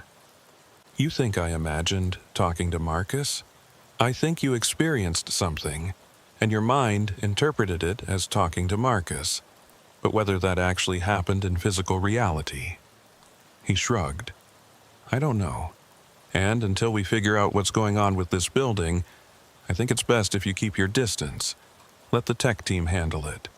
They can go in with sensors and cameras, map everything objectively." He was right, of course. I was too close to this case, too emotionally invested. Marcus wasn't just an informant. He'd become something like a friend over the 18 months we'd worked together. The idea that he was trapped somewhere I couldn't reach was driving me to take risks I normally wouldn't take. But I also knew, with absolute certainty, that I'd spoken to Marcus, that he was alive and trapped in this building, and that if I didn't find him soon, he'd end up like the others. Just another name in a missing persons report, another license in a drawer, another person who vanished from Highway 27 without a trace. "I'll step back," I told Harper. "But keep me informed. Any developments, any findings, I want to know immediately." "Deal. Now, let me give you a ride back to your hotel. You need sleep." I agreed, too exhausted to argue. As we drove away from the Palms Motor Lodge, I looked back at the building in the side mirror. In the darkness, with its broken sign and boarded windows, it looked exactly like what it was supposed to be: an abandoned motel, forgotten by time, slowly crumbling into decay. But I knew better. Inside that innocuous structure was something impossible, something that defied normal physics and logic. And somewhere in its shifting hallways, Marcus Holloway was fighting to survive.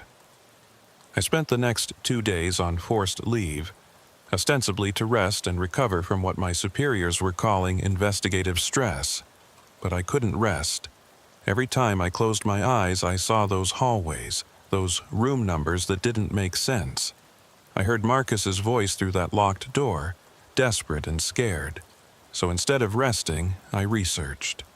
I spent hours in the public library, digging through newspaper archives and county records, trying to learn everything I could about the Palms Motor Lodge and the psychiatric hospital that had stood there before. What I found was disturbing. The hospital, called the Polk County Psychiatric Facility, had opened in 1952 as a state-run institution for the mentally ill. But according to newspaper accounts from the 1960s, it had been much more than that. Former staff members who came forward after the facility closed described it as a place where experimental treatments were conducted, often without patient consent or oversight. One article from 1965, published in the Tampa Tribune, included testimony from a former nurse who described the hospital's layout as deliberately confusing. According to her, the building had been designed with multiple redundant corridors and locked sections specifically to disorient patients who attempted to escape. Some wings of the hospital were accessible only through other wings, creating a maze-like structure that made navigation nearly impossible for anyone unfamiliar with the layout. The nurse also described something else that caught my attention. She claimed that toward the end of the hospital's operation, several patients had gone missing within the building itself. They'd been seen going into their rooms or the common areas, but were never seen again. Staff had searched, of course, but the missing patients were never found. The official explanation was that they'd escaped and died in the surrounding wilderness. But the nurse didn't believe that. She thought they were still in the building somewhere, lost in sections that even the staff didn't know about. The hospital had burned in 1967, supposedly an electrical fire that gutted most of the structure. But some of the foundation and lower levels had survived. According to building records, when the Palms Motor Lodge was constructed in 1968, the developers had used the existing foundation where structurally sound, incorporating some of the old hospital's infrastructure into the new motel. That explained the hidden passages, the confusing layout. But it didn't explain the impossible geometry I'd experienced. Buildings didn't change their interior dimensions. Hallways didn't shift and rearrange. Not unless. I spent another hour searching for information about architectural anomalies, places where the physical structure seemed to defy normal logic. What I found was mostly pseudoscience and conspiracy theories, but there were a few documented cases of buildings with unusual properties, places where people reported getting lost despite simple layouts, where rooms seemed to be in different locations depending on how you approached them, where the interior space seemed larger than the exterior dimensions allowed. Most of these cases had rational explanations: optical illusions, poor navigation, buildings constructed on multiple levels that confused visitors. But a few remained unexplained, puzzles that architects and investigators had never quite solved. The Winchester Mystery House in California was one example. The House on the Rock in Wisconsin was another. Buildings that had been designed and constructed in unusual ways, often by eccentric owners with specific goals in mind. Had the psychiatric hospital been deliberately designed to confuse? and had that design carried over into the motel built on its ruins. On the third day of my forced leave, I received a call from Harper. "Bishop, you need to get down here. We found something." I was in my car 10 minutes later, making the drive from Jacksonville to Lake Wales in record time. When I arrived at the Palms Motor Lodge, the parking lot was full of vehicles, bureau sedans, sheriff's patrol cars, a large truck from the evidence response team. The motel had been completely cordoned off, crime scene tape stretching around the entire property. Harper met me at the perimeter. "You're technically not supposed to be here, but I figured you'd want to see this." We were doing another sweep of the hidden passages when one of the techs noticed something odd. "Come on." He led me into the building, through the office, and up the staff stairway to the red, carpeted hallway I'd walked through 3 days ago. But when we reached the top of the stairs, I could see the hallway had changed again. The room numbers were different, and the layout seemed subtly altered. Doors that had been close together were now farther apart, and vice versa. "Notice anything different?" Harper asked. "The numbers, they've changed." "Exactly. We've been monitoring this hallway with cameras for the past 2 days. And every 12 hours, like clockwork, the room numbers change. Not the physical doors, those stay in the same position. But the numbers themselves, they rearrange. It's like someone is moving them deliberately." He showed me time-lapse footage on his tablet. The hallway, filmed from a fixed camera position. Over the course of 12 hours, the numbers on the doors slowly faded, then reappeared in different configurations. It looked almost like a digital effect, but Harper assured me it was real footage with no manipulation. "We think the numbers are on some kind of rotating mechanism," he explained. "Built into the doors somehow, but we can't figure out the pattern or the purpose. Why would someone design a building where the room numbers constantly change?" "To keep people from finding their way out," I said.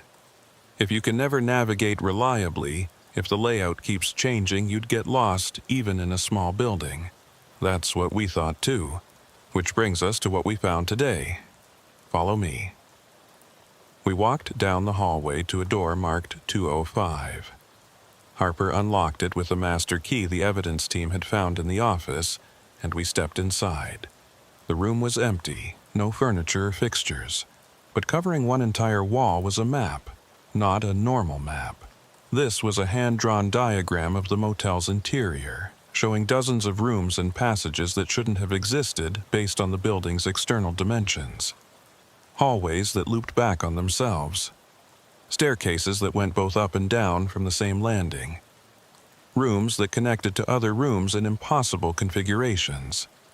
And written throughout the diagram, in the margins and along the corridors, were notes in tiny, cramped handwriting. Names, dates, and brief descriptions. M. Harrison, 7303, found in 317, refused to come out. J. Rivera, 112207, disappeared from 214, sounds in walls T. Callahan, 2812, basement level, still calling for help S. Monroe, 91518, third floor, east wing, no response to contact. "We've cross-referenced the names," Harper said quietly.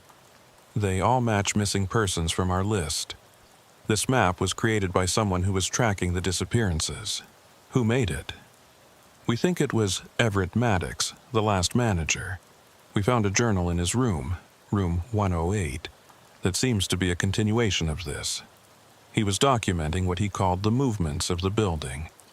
According to his writings, he believed the motel was alive in some sense, that it was growing, expanding, creating new spaces that didn't exist before." I stared at the map, trying to make sense of its complexity. Did he explain how that was possible? Not in any way that makes scientific sense, but he was convinced it was connected to the old hospital. He wrote that when they built the motel, they didn't just use the foundation. They incorporated some of the hospital's treatment rooms, specifically the isolation wards, and those wards had been designed by a doctor who was obsessed with spatial disorientation as a form of therapy, a guy named Dr. Lawrence Vance. The name triggered a memory. Vance, same last name as the deputy who called me about Marcus. No relation, we checked. But yeah, weird coincidence. Anyway, Dr. Vance was a pioneer in something he called environmental therapy. The idea was to treat psychiatric conditions by altering patients' perception of space. He designed the hospital's isolation wards as a series of interconnected rooms where nothing was quite where it seemed. Doors that opened to different places depending on which direction you approached from. Hallways that curved in ways that made distances impossible to judge. According to his papers, he believed this kind of spatial confusion could reset disordered minds. Jesus, that's not therapy, that's torture. Yeah, well, this was the 1950s. They did a lot of things back then that we'd consider torture now. But here's the thing. According to Maddox's journal, Dr. Vance's design was so effective at disorienting people that even the staff got lost in those wards. They had to use maps and marked trails just to navigate. And when the hospital closed, they couldn't demolish those sections because they couldn't figure out how they were constructed. The walls didn't connect to anything. The rooms didn't align with the building's structure. So they just sealed them off. And then someone built a motel on top of them. Exactly. And somehow, over the decades, those sealed-off sections started expanding, opening up into the motel itself. Maddox documented it happening. New passages appearing, old passages closing off, room numbers shuffling like a deck of cards. He tried to track it, tried to warn people away, but the motel kept operating, and people kept checking in, and kept disappearing. Harper nodded. We think they're still here, somewhere in these passages.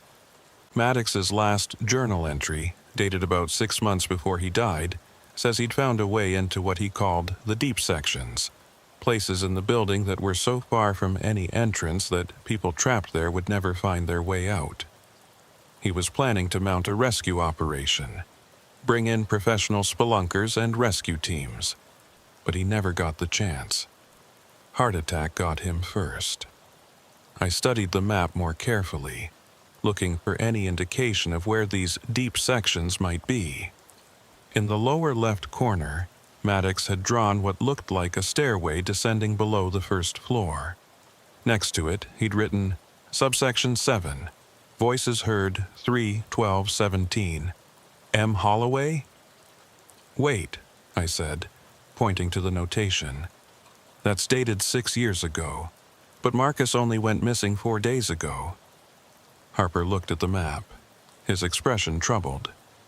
I know, which either means Maddox made an error or... He didn't finish the sentence. He didn't have to. If Maddox had heard someone named M. Holloway 6 years ago, and Marcus had only been missing for 4 days, then either it was a different person with the same name, or something very strange was happening with time inside this building. Show me subsection 7, I said. Show me where that stairway is. We spent the next hour searching the building, using Maddox's map as a guide. The problem was that the map didn't correspond exactly to the building's current layout. Passages that were shown as accessible were now walled off. Staircases that should have been in certain locations were missing. It was as if the building had continued to change since Maddox drew the map. But finally, in a storage closet on the ground floor, we found it. Hidden behind a set of metal shelving was a doorway that had been covered with drywall and painted over. The evidence team had missed it during their initial sweeps because it looked like a solid wall. But when Harper knocked on it, it sounded hollow. We got permission to break through, and within 20 minutes, we'd cut an opening large enough to enter. Beyond was a stairway, narrow and steep, descending into darkness. Unlike the other staircases in the building, this one was clearly original to the old hospital. The walls were exposed brick, and the steps were concrete with metal edging. Subsection 7, Harper said, shining his flashlight down the stairs. According to Maddox's notes, this leads to the hospital's deepest isolation ward, the place where Dr. Vance conducted his most extreme experiments. We need a full team, I said. Rescue equipment, lights, communication gear. If Marcus is down there, I know. But Bishop, you can't go. You're still on leave. Like hell I can't. Marcus is my informant, my responsibility. If anyone's going down there, it's me. We stared at each other for a long moment. Then Harper sighed. Fine, but we do this by the book. Full team, proper equipment, and if I say we pull out immediately. Agreed? Agreed. It took another 2 hours to assemble the team and equipment. By the time we were ready, it was nearly 8 p.m., the sky outside darkening. We had 6 people total. Me, Harper, 2 evidence technicians, and 2 rescue specialists from the Polk County Fire Department. We were equipped with climbing harnesses, rope, powerful flashlights, 2-way radios, and emergency air supplies in case we encountered bad atmosphere at lower levels. At exactly 8 o'clock p.m. we descended. The stairway went down much further than I'd expected. We descended maybe 40 feet, then 50, then 60. The air grew cooler and damper as we went lower, and the brick walls gave way to rough-hewn rock. This wasn't just a basement. This was carved into the bedrock beneath the building. Finally, the stairs ended at a heavy metal door. It was rusted, but intact, with a wheel lock like you'd see on a ship's bulkhead. Harper tried turning it. The mechanism was stiff, but after some effort, it gave way with a groan of metal on metal. Beyond was a corridor. Not the cramped, narrow passage I'd expected, but a wide hallway with high ceilings and doors lining both sides. The walls were painted institutional green, faded and peeling, and the floor was covered in old linoleum tiles. Emergency lights, battery-powered and ancient, cast a weak yellow glow every 20 feet or so. "This is it," Harper said quietly. "Subsection 7, the Deep Isolation Ward." We moved down the corridor slowly, checking each door as we passed.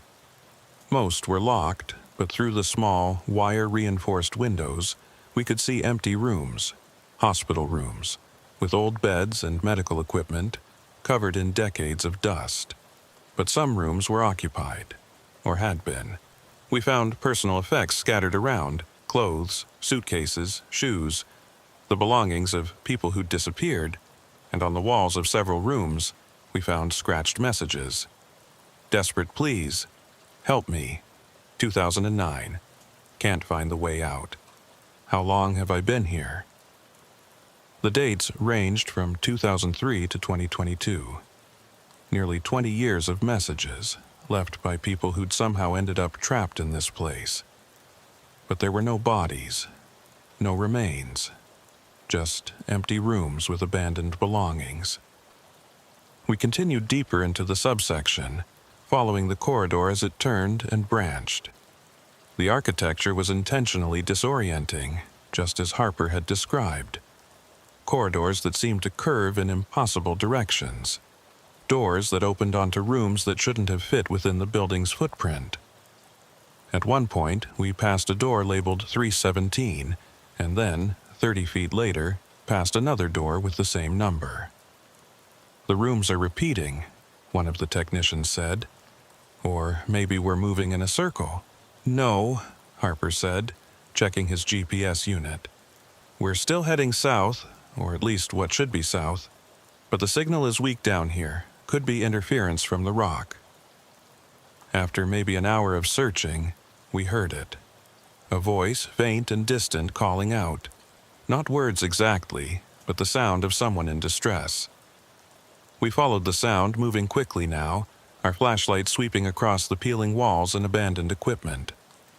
The voice led us to a door marked 305, the same number I'd seen in the green-carpeted hallway where I'd spoken to Marcus. Harper tried the handle. Locked, just like before. But unlike before, we had tools. One of the rescue specialists used a pry bar on the lock mechanism, and after a few minutes of work, the door swung open. Inside was a hospital room, furnished with an old metal bed frame and a small desk. And sitting on the bed, looking exhausted and confused but very much alive, was Marcus Holloway. "Bishop," he said, his voice hoarse, "is that really you? Am I hallucinating again?" "It's me, Marcus. We found you. Come on, let's get you out of here." As we helped Marcus to his feet, he kept looking around the room as if he couldn't quite believe we were there. "I've been here for days," he said. "Or maybe longer. I can't tell anymore. Time moves weird down here. Sometimes I sleep and wake up and it feels like only minutes have passed. Other times, I'm awake for what feels like days without getting tired." "How did you end up down here?" Harper asked.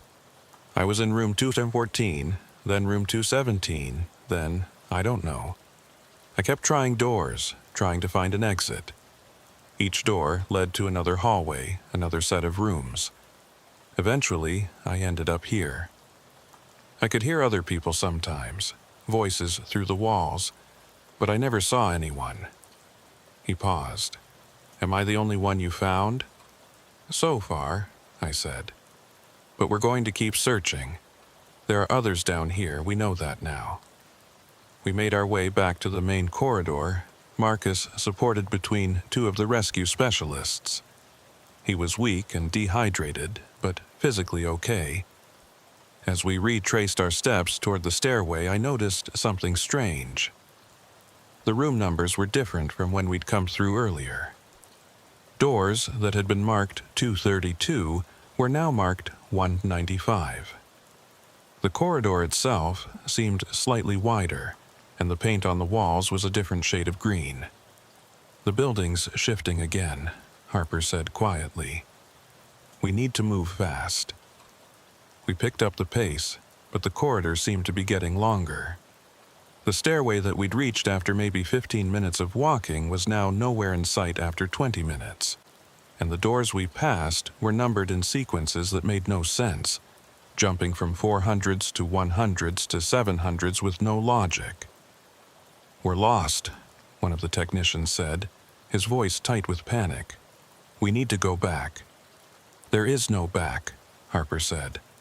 "The corridor behind us has already changed. We keep moving forward. There has to be an exit." We walked for another 30 minutes, the corridor seeming to extend infinitely in both directions. Marcus was fading, his legs giving out, and we had to stop to give him water and rest. As we sat in that impossible hallway, surrounded by doors that led to abandoned rooms, I thought about Dr. Vance's experiments. This was his masterpiece. A space so disorienting that even with maps and equipment and training, we couldn't find our way out. Then I remembered something Marcus had said when I'd spoken to him through the door. The doors were controlled somehow, locked from somewhere central. If we could find that central location, maybe we could unlock all the doors at once, find the exit. "The control room," I said. "There has to be a control room somewhere, a place where they monitored the isolation wards." Harper looked at Maddox's map, which we'd photographed and brought with us. Near the center of subsection 7, he'd drawn a small square labeled Observation. "Here," Harper said. "We need to find this room. It should be near the center of the subsection." Using the map as a guide, imperfect as it was, we navigated toward what we hoped was the center of the ward. The doors we passed now were marked with letters instead of numbers. A, F, M, R. No pattern, no logic. But after what felt like hours, we found a door marked Observation, in faded stenciled letters. Harper tried the handle. Unlocked. We entered cautiously, flashlights sweeping the interior. The observation room was exactly what I'd hoped for. A central monitoring station with old CRT monitors showing various rooms and corridors throughout the subsection.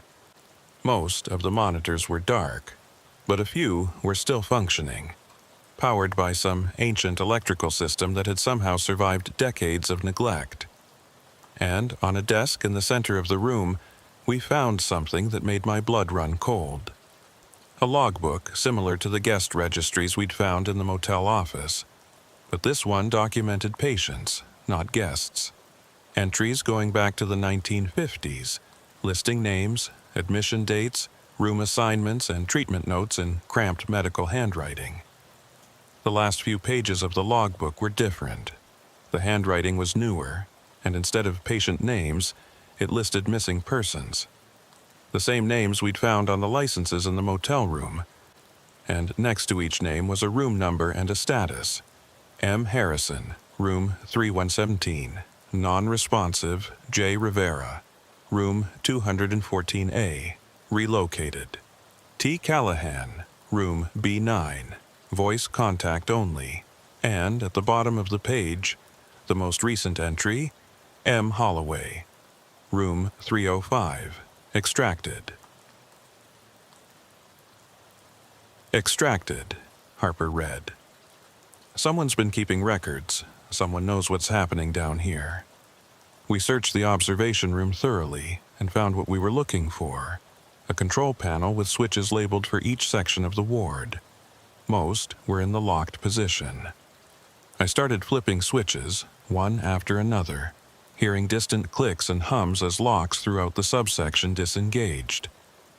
And then, on one of the functioning monitors, I saw movement, a door opening in one of the distant corridors, and a figure emerging, thin, ragged, moving with the uncertain steps of someone who'd been locked up for a very long time. "There's someone else," I said, pointing to the monitor. "We need to find them." We spent the next hour systematically searching the now unlocked rooms, following the echoing sounds of doors opening throughout the subsection. We found 3 more people: a woman named Jessica Rivera, who'd been missing since 2007, a man named Thomas Callahan, who disappeared in 2012, and an elderly man who couldn't remember his own name, but who we later identified as Michael Harrison from a 2003 missing person report. All 3 were dehydrated, confused, and suffering from various degrees of psychological trauma. But they were alive. Against all odds, they'd survived years in this place, sustained by what? There was no food in the rooms, no water sources we could find. Yet they were alive. We got them to the observation room, where the rescue specialists began administering first aid and water. And that's when one of the monitors showed something that made us all freeze. On the screen labeled Main Access, we could see the stairway we'd used to descend into subsection 7. But there was someone there. A figure, standing at the top of the stairs, looking down into the darkness.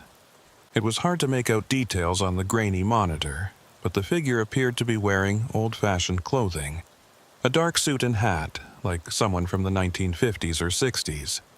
As we watched, the figure began descending the stairs, moving slowly, deliberately, heading toward us. "We need to leave," Harper said. "Now."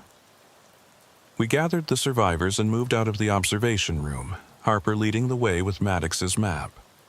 But the corridor had changed again. The path that should have led back to the main stairway was now blocked by a wall that hadn't been there before. And behind us we could hear footsteps echoing through the subsection. The figure from the monitor getting closer. We tried other routes, other doors, but each path led us deeper into the maze rather than out of it. The subsection seemed to be closing in around us, corridors contracting, doors locking themselves even as we watched. And always those footsteps behind us, steady and patient, never hurrying but never stopping. Finally, we found ourselves in a dead-end corridor with only one door at the end. The door was marked with a symbol instead of a number, a medical caduceus. Harper tried the handle. It opened. Beyond was a room unlike any we'd seen so far. It was an office, preserved exactly as it must have looked in the 1960s. A large mahogany desk, filing cabinets along one wall, medical equipment on shelves, and on the desk, a nameplate. Dr. Lawrence Vance, Chief of Psychiatry. We had found Dr. Vance's office. The man who'd designed this nightmare. "Look," one of the technicians said, pointing to the filing cabinets. "Patient files." We searched quickly, knowing we didn't have much time. The footsteps were getting louder, closer.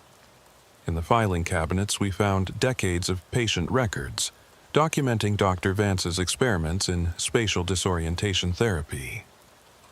The records were meticulous, clinical, describing in cold scientific language how patients responded to being lost in the isolation wards. How some adapted, learning to navigate the changing corridors.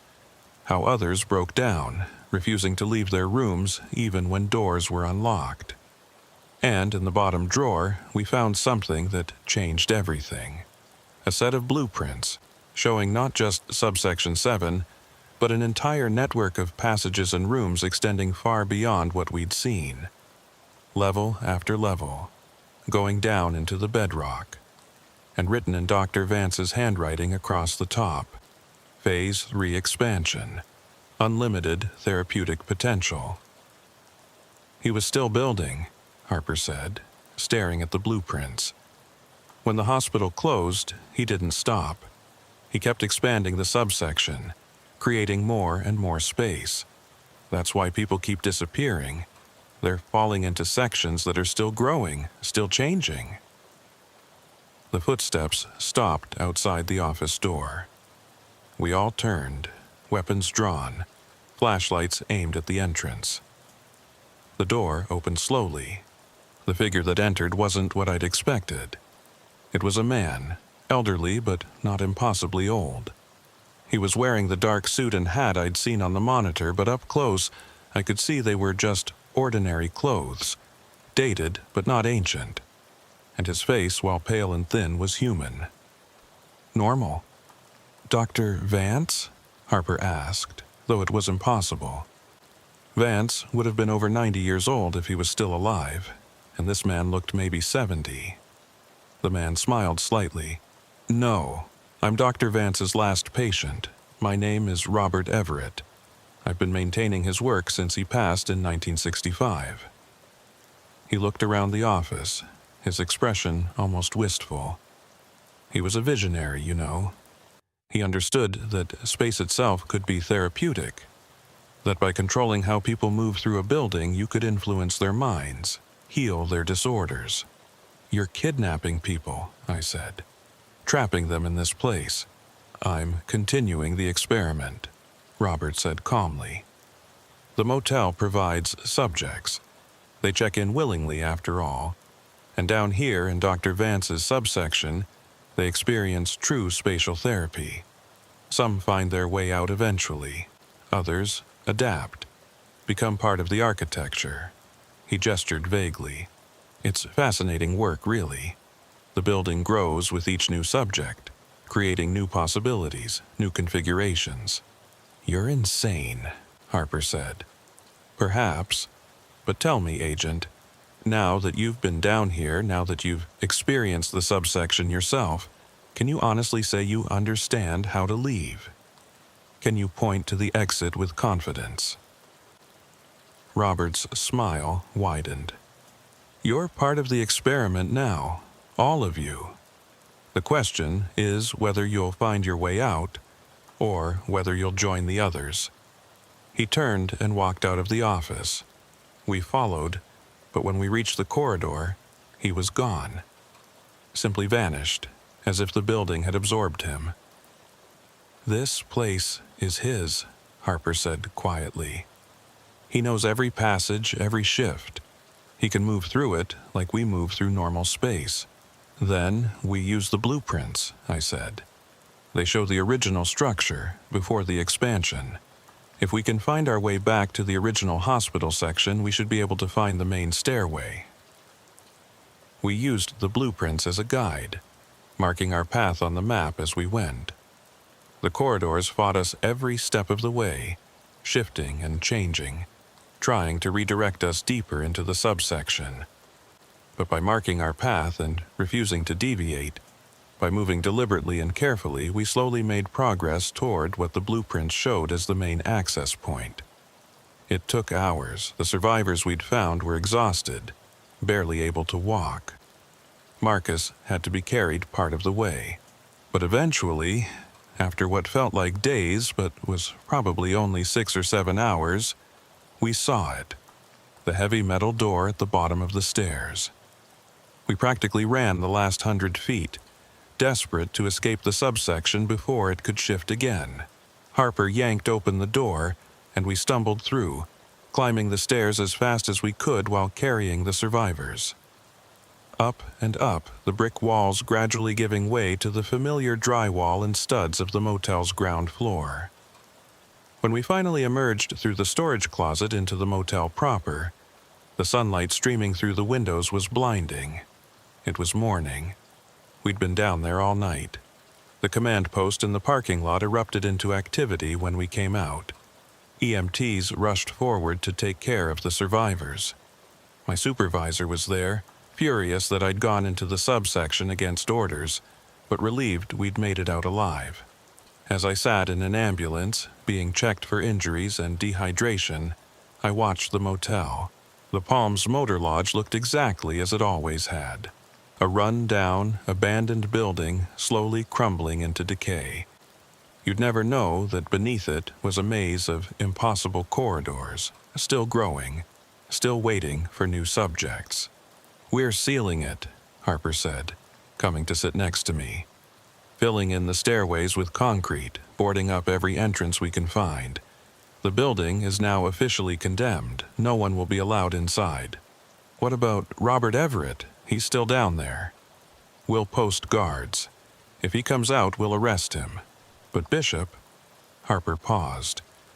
"I don't think he's coming out. I think he's been down there so long he's part of the subsection now. Like he said, part of the architecture."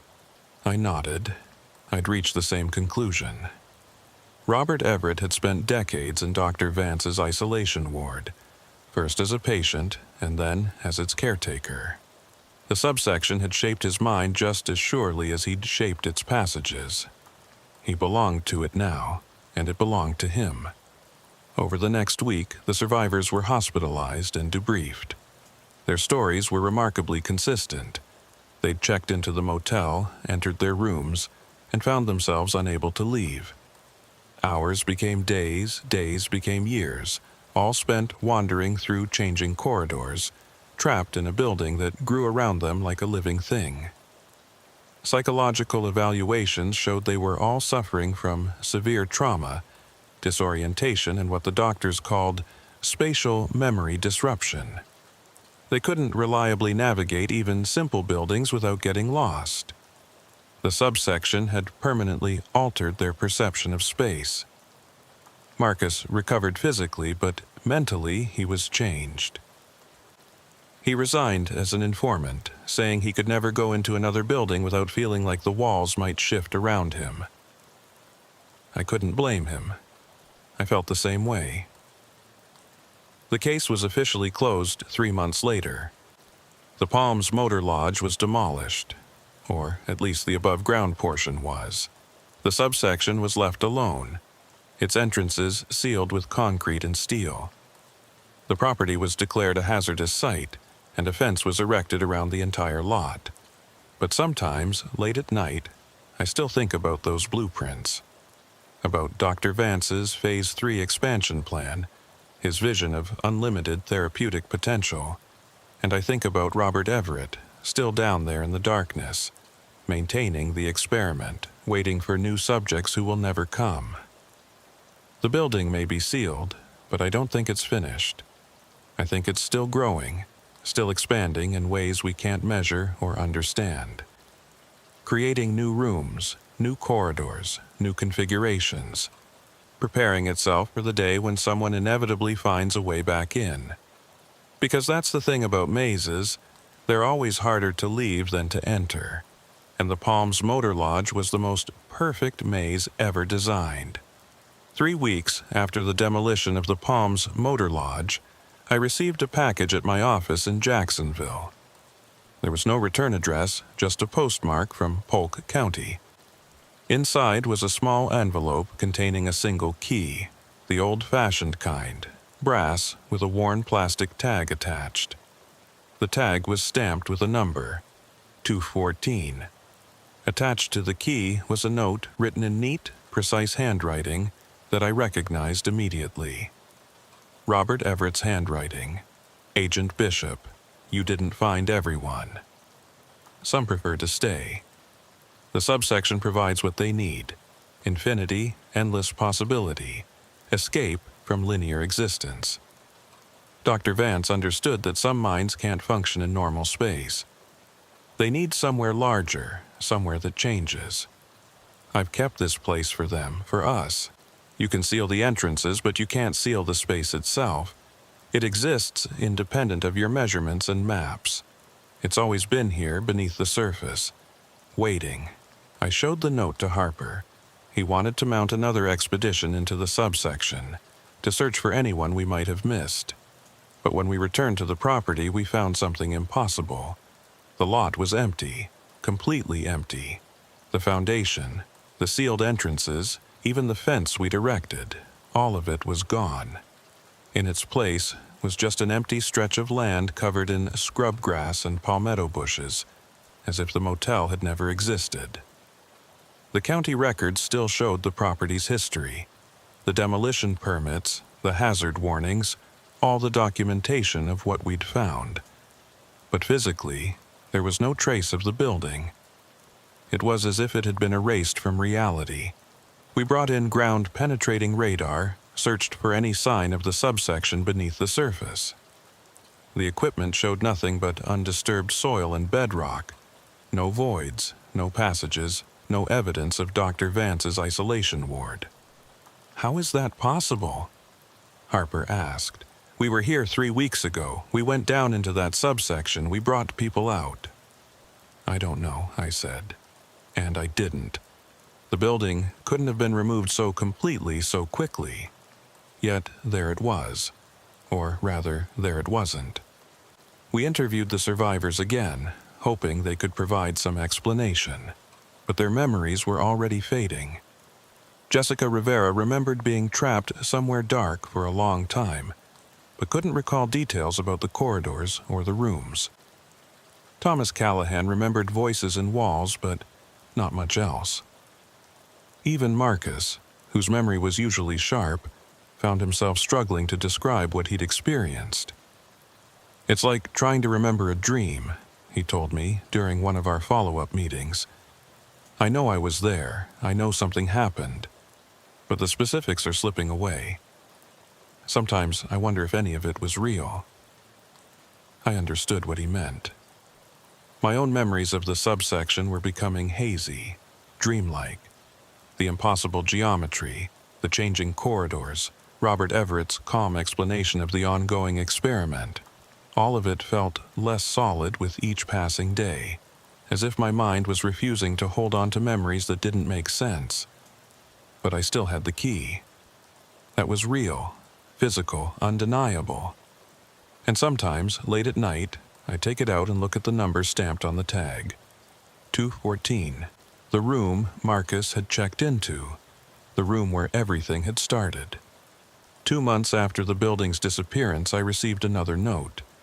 This one came through internal mail at the FBI office, passed through several hands before reaching my desk.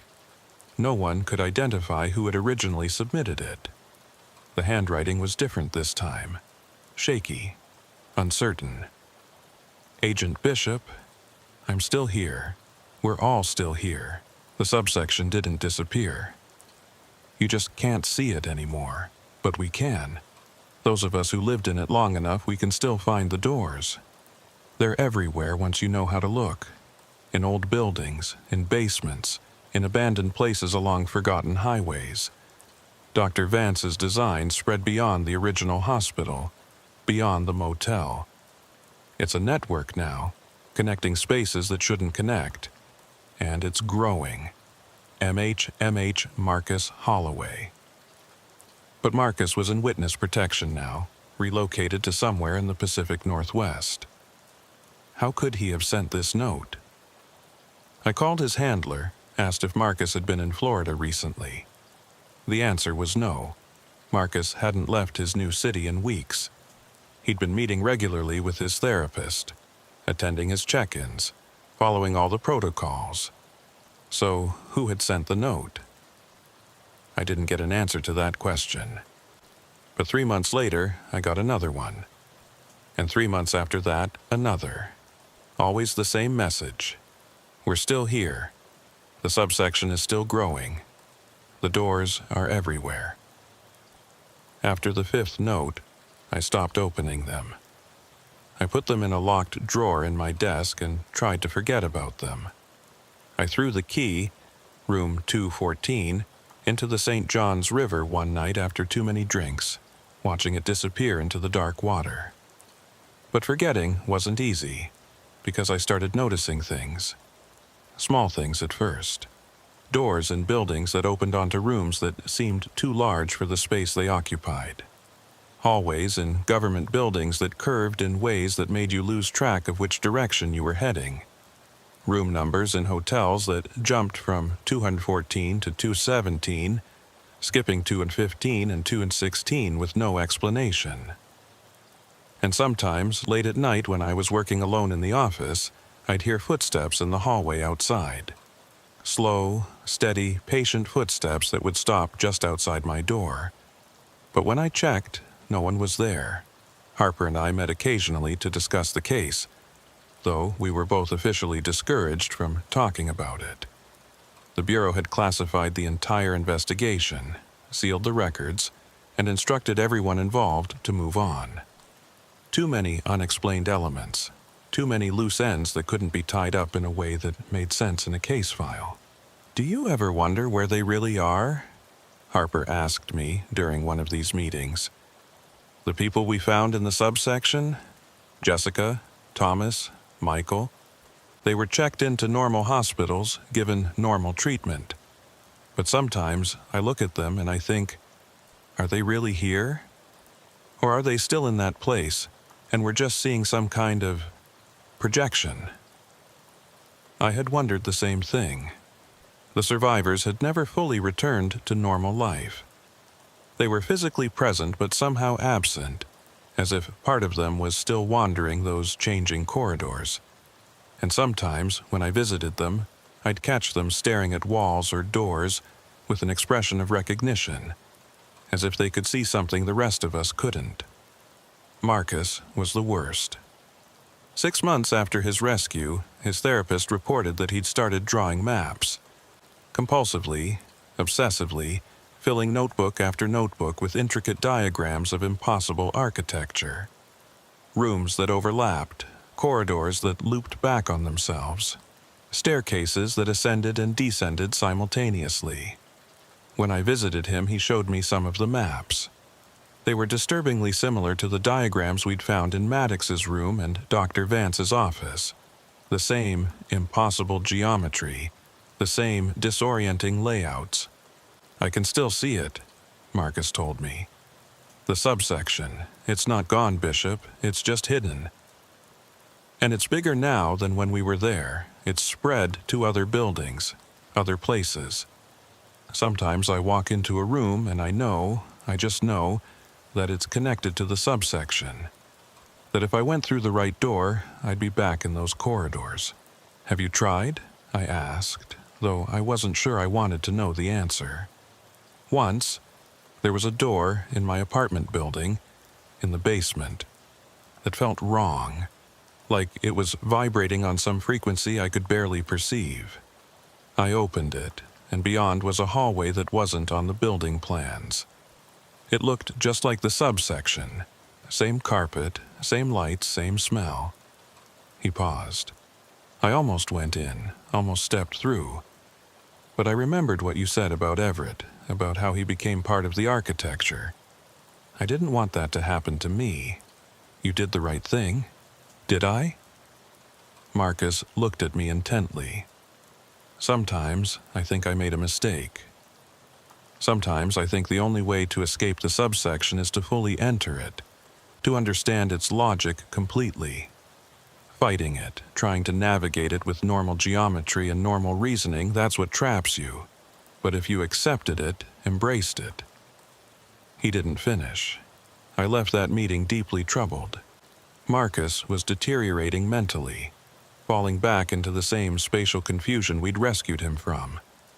His therapist said it was PTSD, that the trauma of being trapped in the subsection had permanently damaged his ability to process architectural space normally. But I wasn't so sure.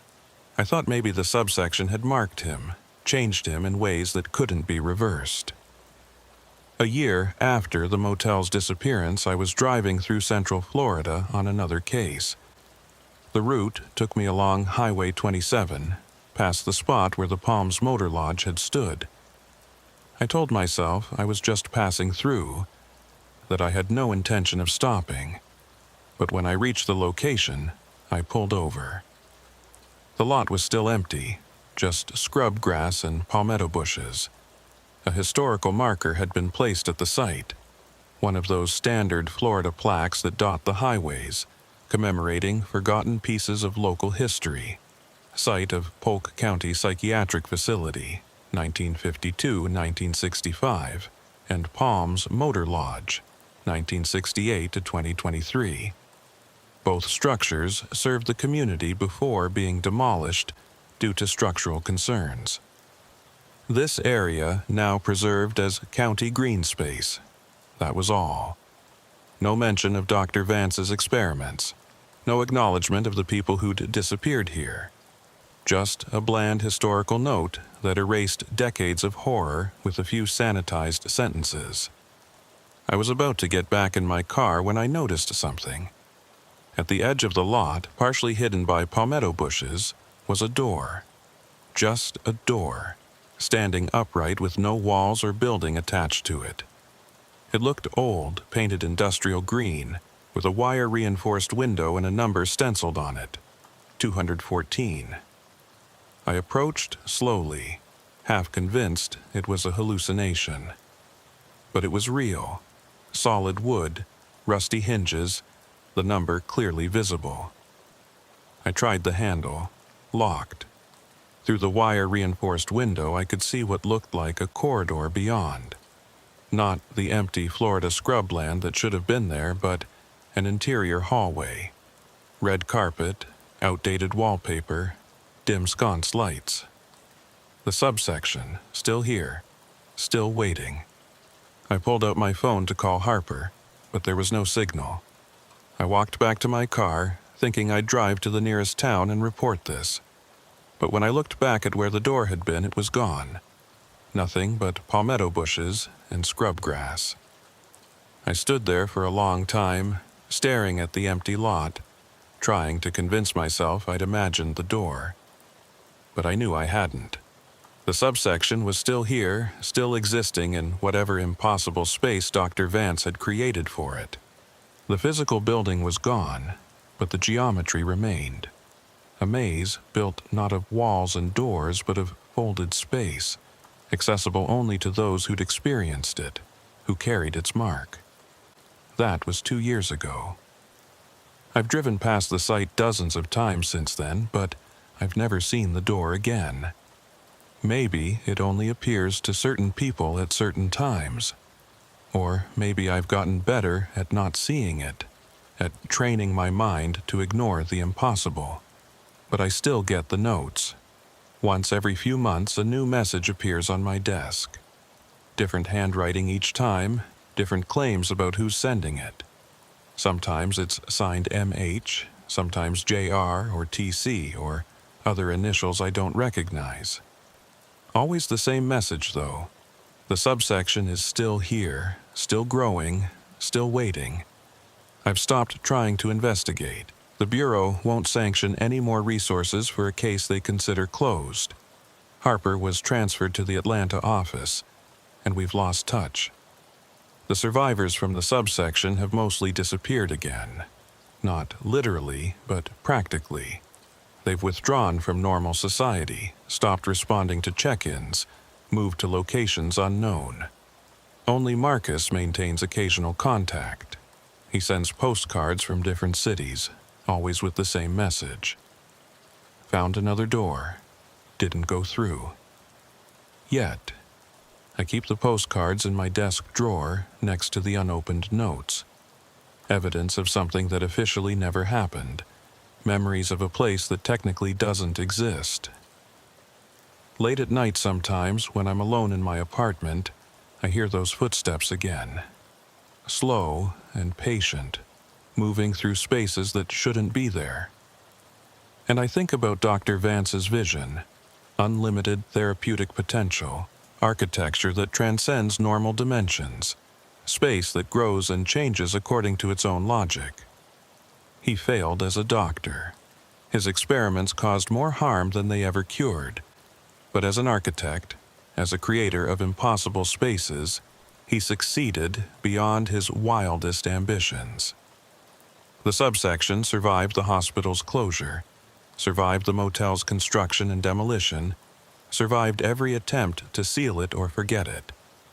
It's still out there, beneath the surface of Florida, spreading through abandoned buildings and forgotten corners, creating its endless maze of shifting corridors, waiting for new subjects, waiting for people like Marcus, like Jessica and Thomas and Michael, people who got lost once and can never quite find their way back. And sometimes, in my darkest moments, I wonder if I'm one of them. If that night in the subsection changed me in ways I don't fully understand. If some part of me is still down there, walking those impossible hallways, turning doorknobs that lead nowhere and everywhere. There's no way to know for certain. The subsection doesn't leave marks you can see.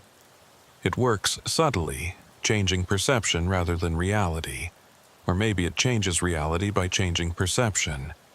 It's hard to tell the difference when you're dealing with impossible architecture. All I know is that I can't forget it. The Palms Motor Lodge, the isolation ward, Dr. Vance's experiment, Robert Everett's patient maintenance. It's all still there in my mind, as clear and immediate as when I first experienced it. And unlike the survivors whose memories faded, mine remain sharp, detailed, permanent. Maybe that's my mark. Maybe that's how I know the subsection touched me. I carry room 214's key in my pocket again. I fished it out of the river 3 months after I threw it in. Found it sitting on my desk one morning with no explanation. I could throw it away again, bury it, destroy it. But I know it wouldn't matter. The subsection would just return it, place it somewhere I'd eventually find it. Because that's what I finally understand, after all this time. The subsection doesn't trap people by locking doors. It traps them by showing them something they can't unsee, a way of existing that normal architecture doesn't allow, a freedom from linear space and sequential time that's simultaneously liberating and terrifying. Robert Everett chose to stay. Maybe Marcus will eventually choose the same thing. Maybe they all will, one by one, finding those hidden doors and stepping through into a space that makes more sense to them than the normal world ever did. As for me, I'm still deciding, still carrying that key, still noticing the wrong doors and impossible hallways, still receiving those notes that say, "Come back, the subsection is waiting, you belong here." And late at night, when I hear those patient footsteps in the hallway, I have to resist the urge to open my door and follow them, to see where they lead, to find out if the subsection has a room waiting for me, numbered and ready. Room 214 maybe, or 217, or 305, or any of the infinite rooms in that endless, growing maze beneath Florida's surface. The case file says the investigation is closed, the building demolished, the threat eliminated, the survivors rescued. But I know the truth. The Palms Motor Lodge was never just a building. It was a door, an entrance to something larger, something that was always there and always will be. And once you've seen it, once you've walked its corridors and felt its impossible geometries reshape your understanding of space, you can never fully leave. Part of you remains there forever, wandering those changing hallways, looking for exits that might not exist, looking for room 214 where it all began, where maybe, eventually, it will all end.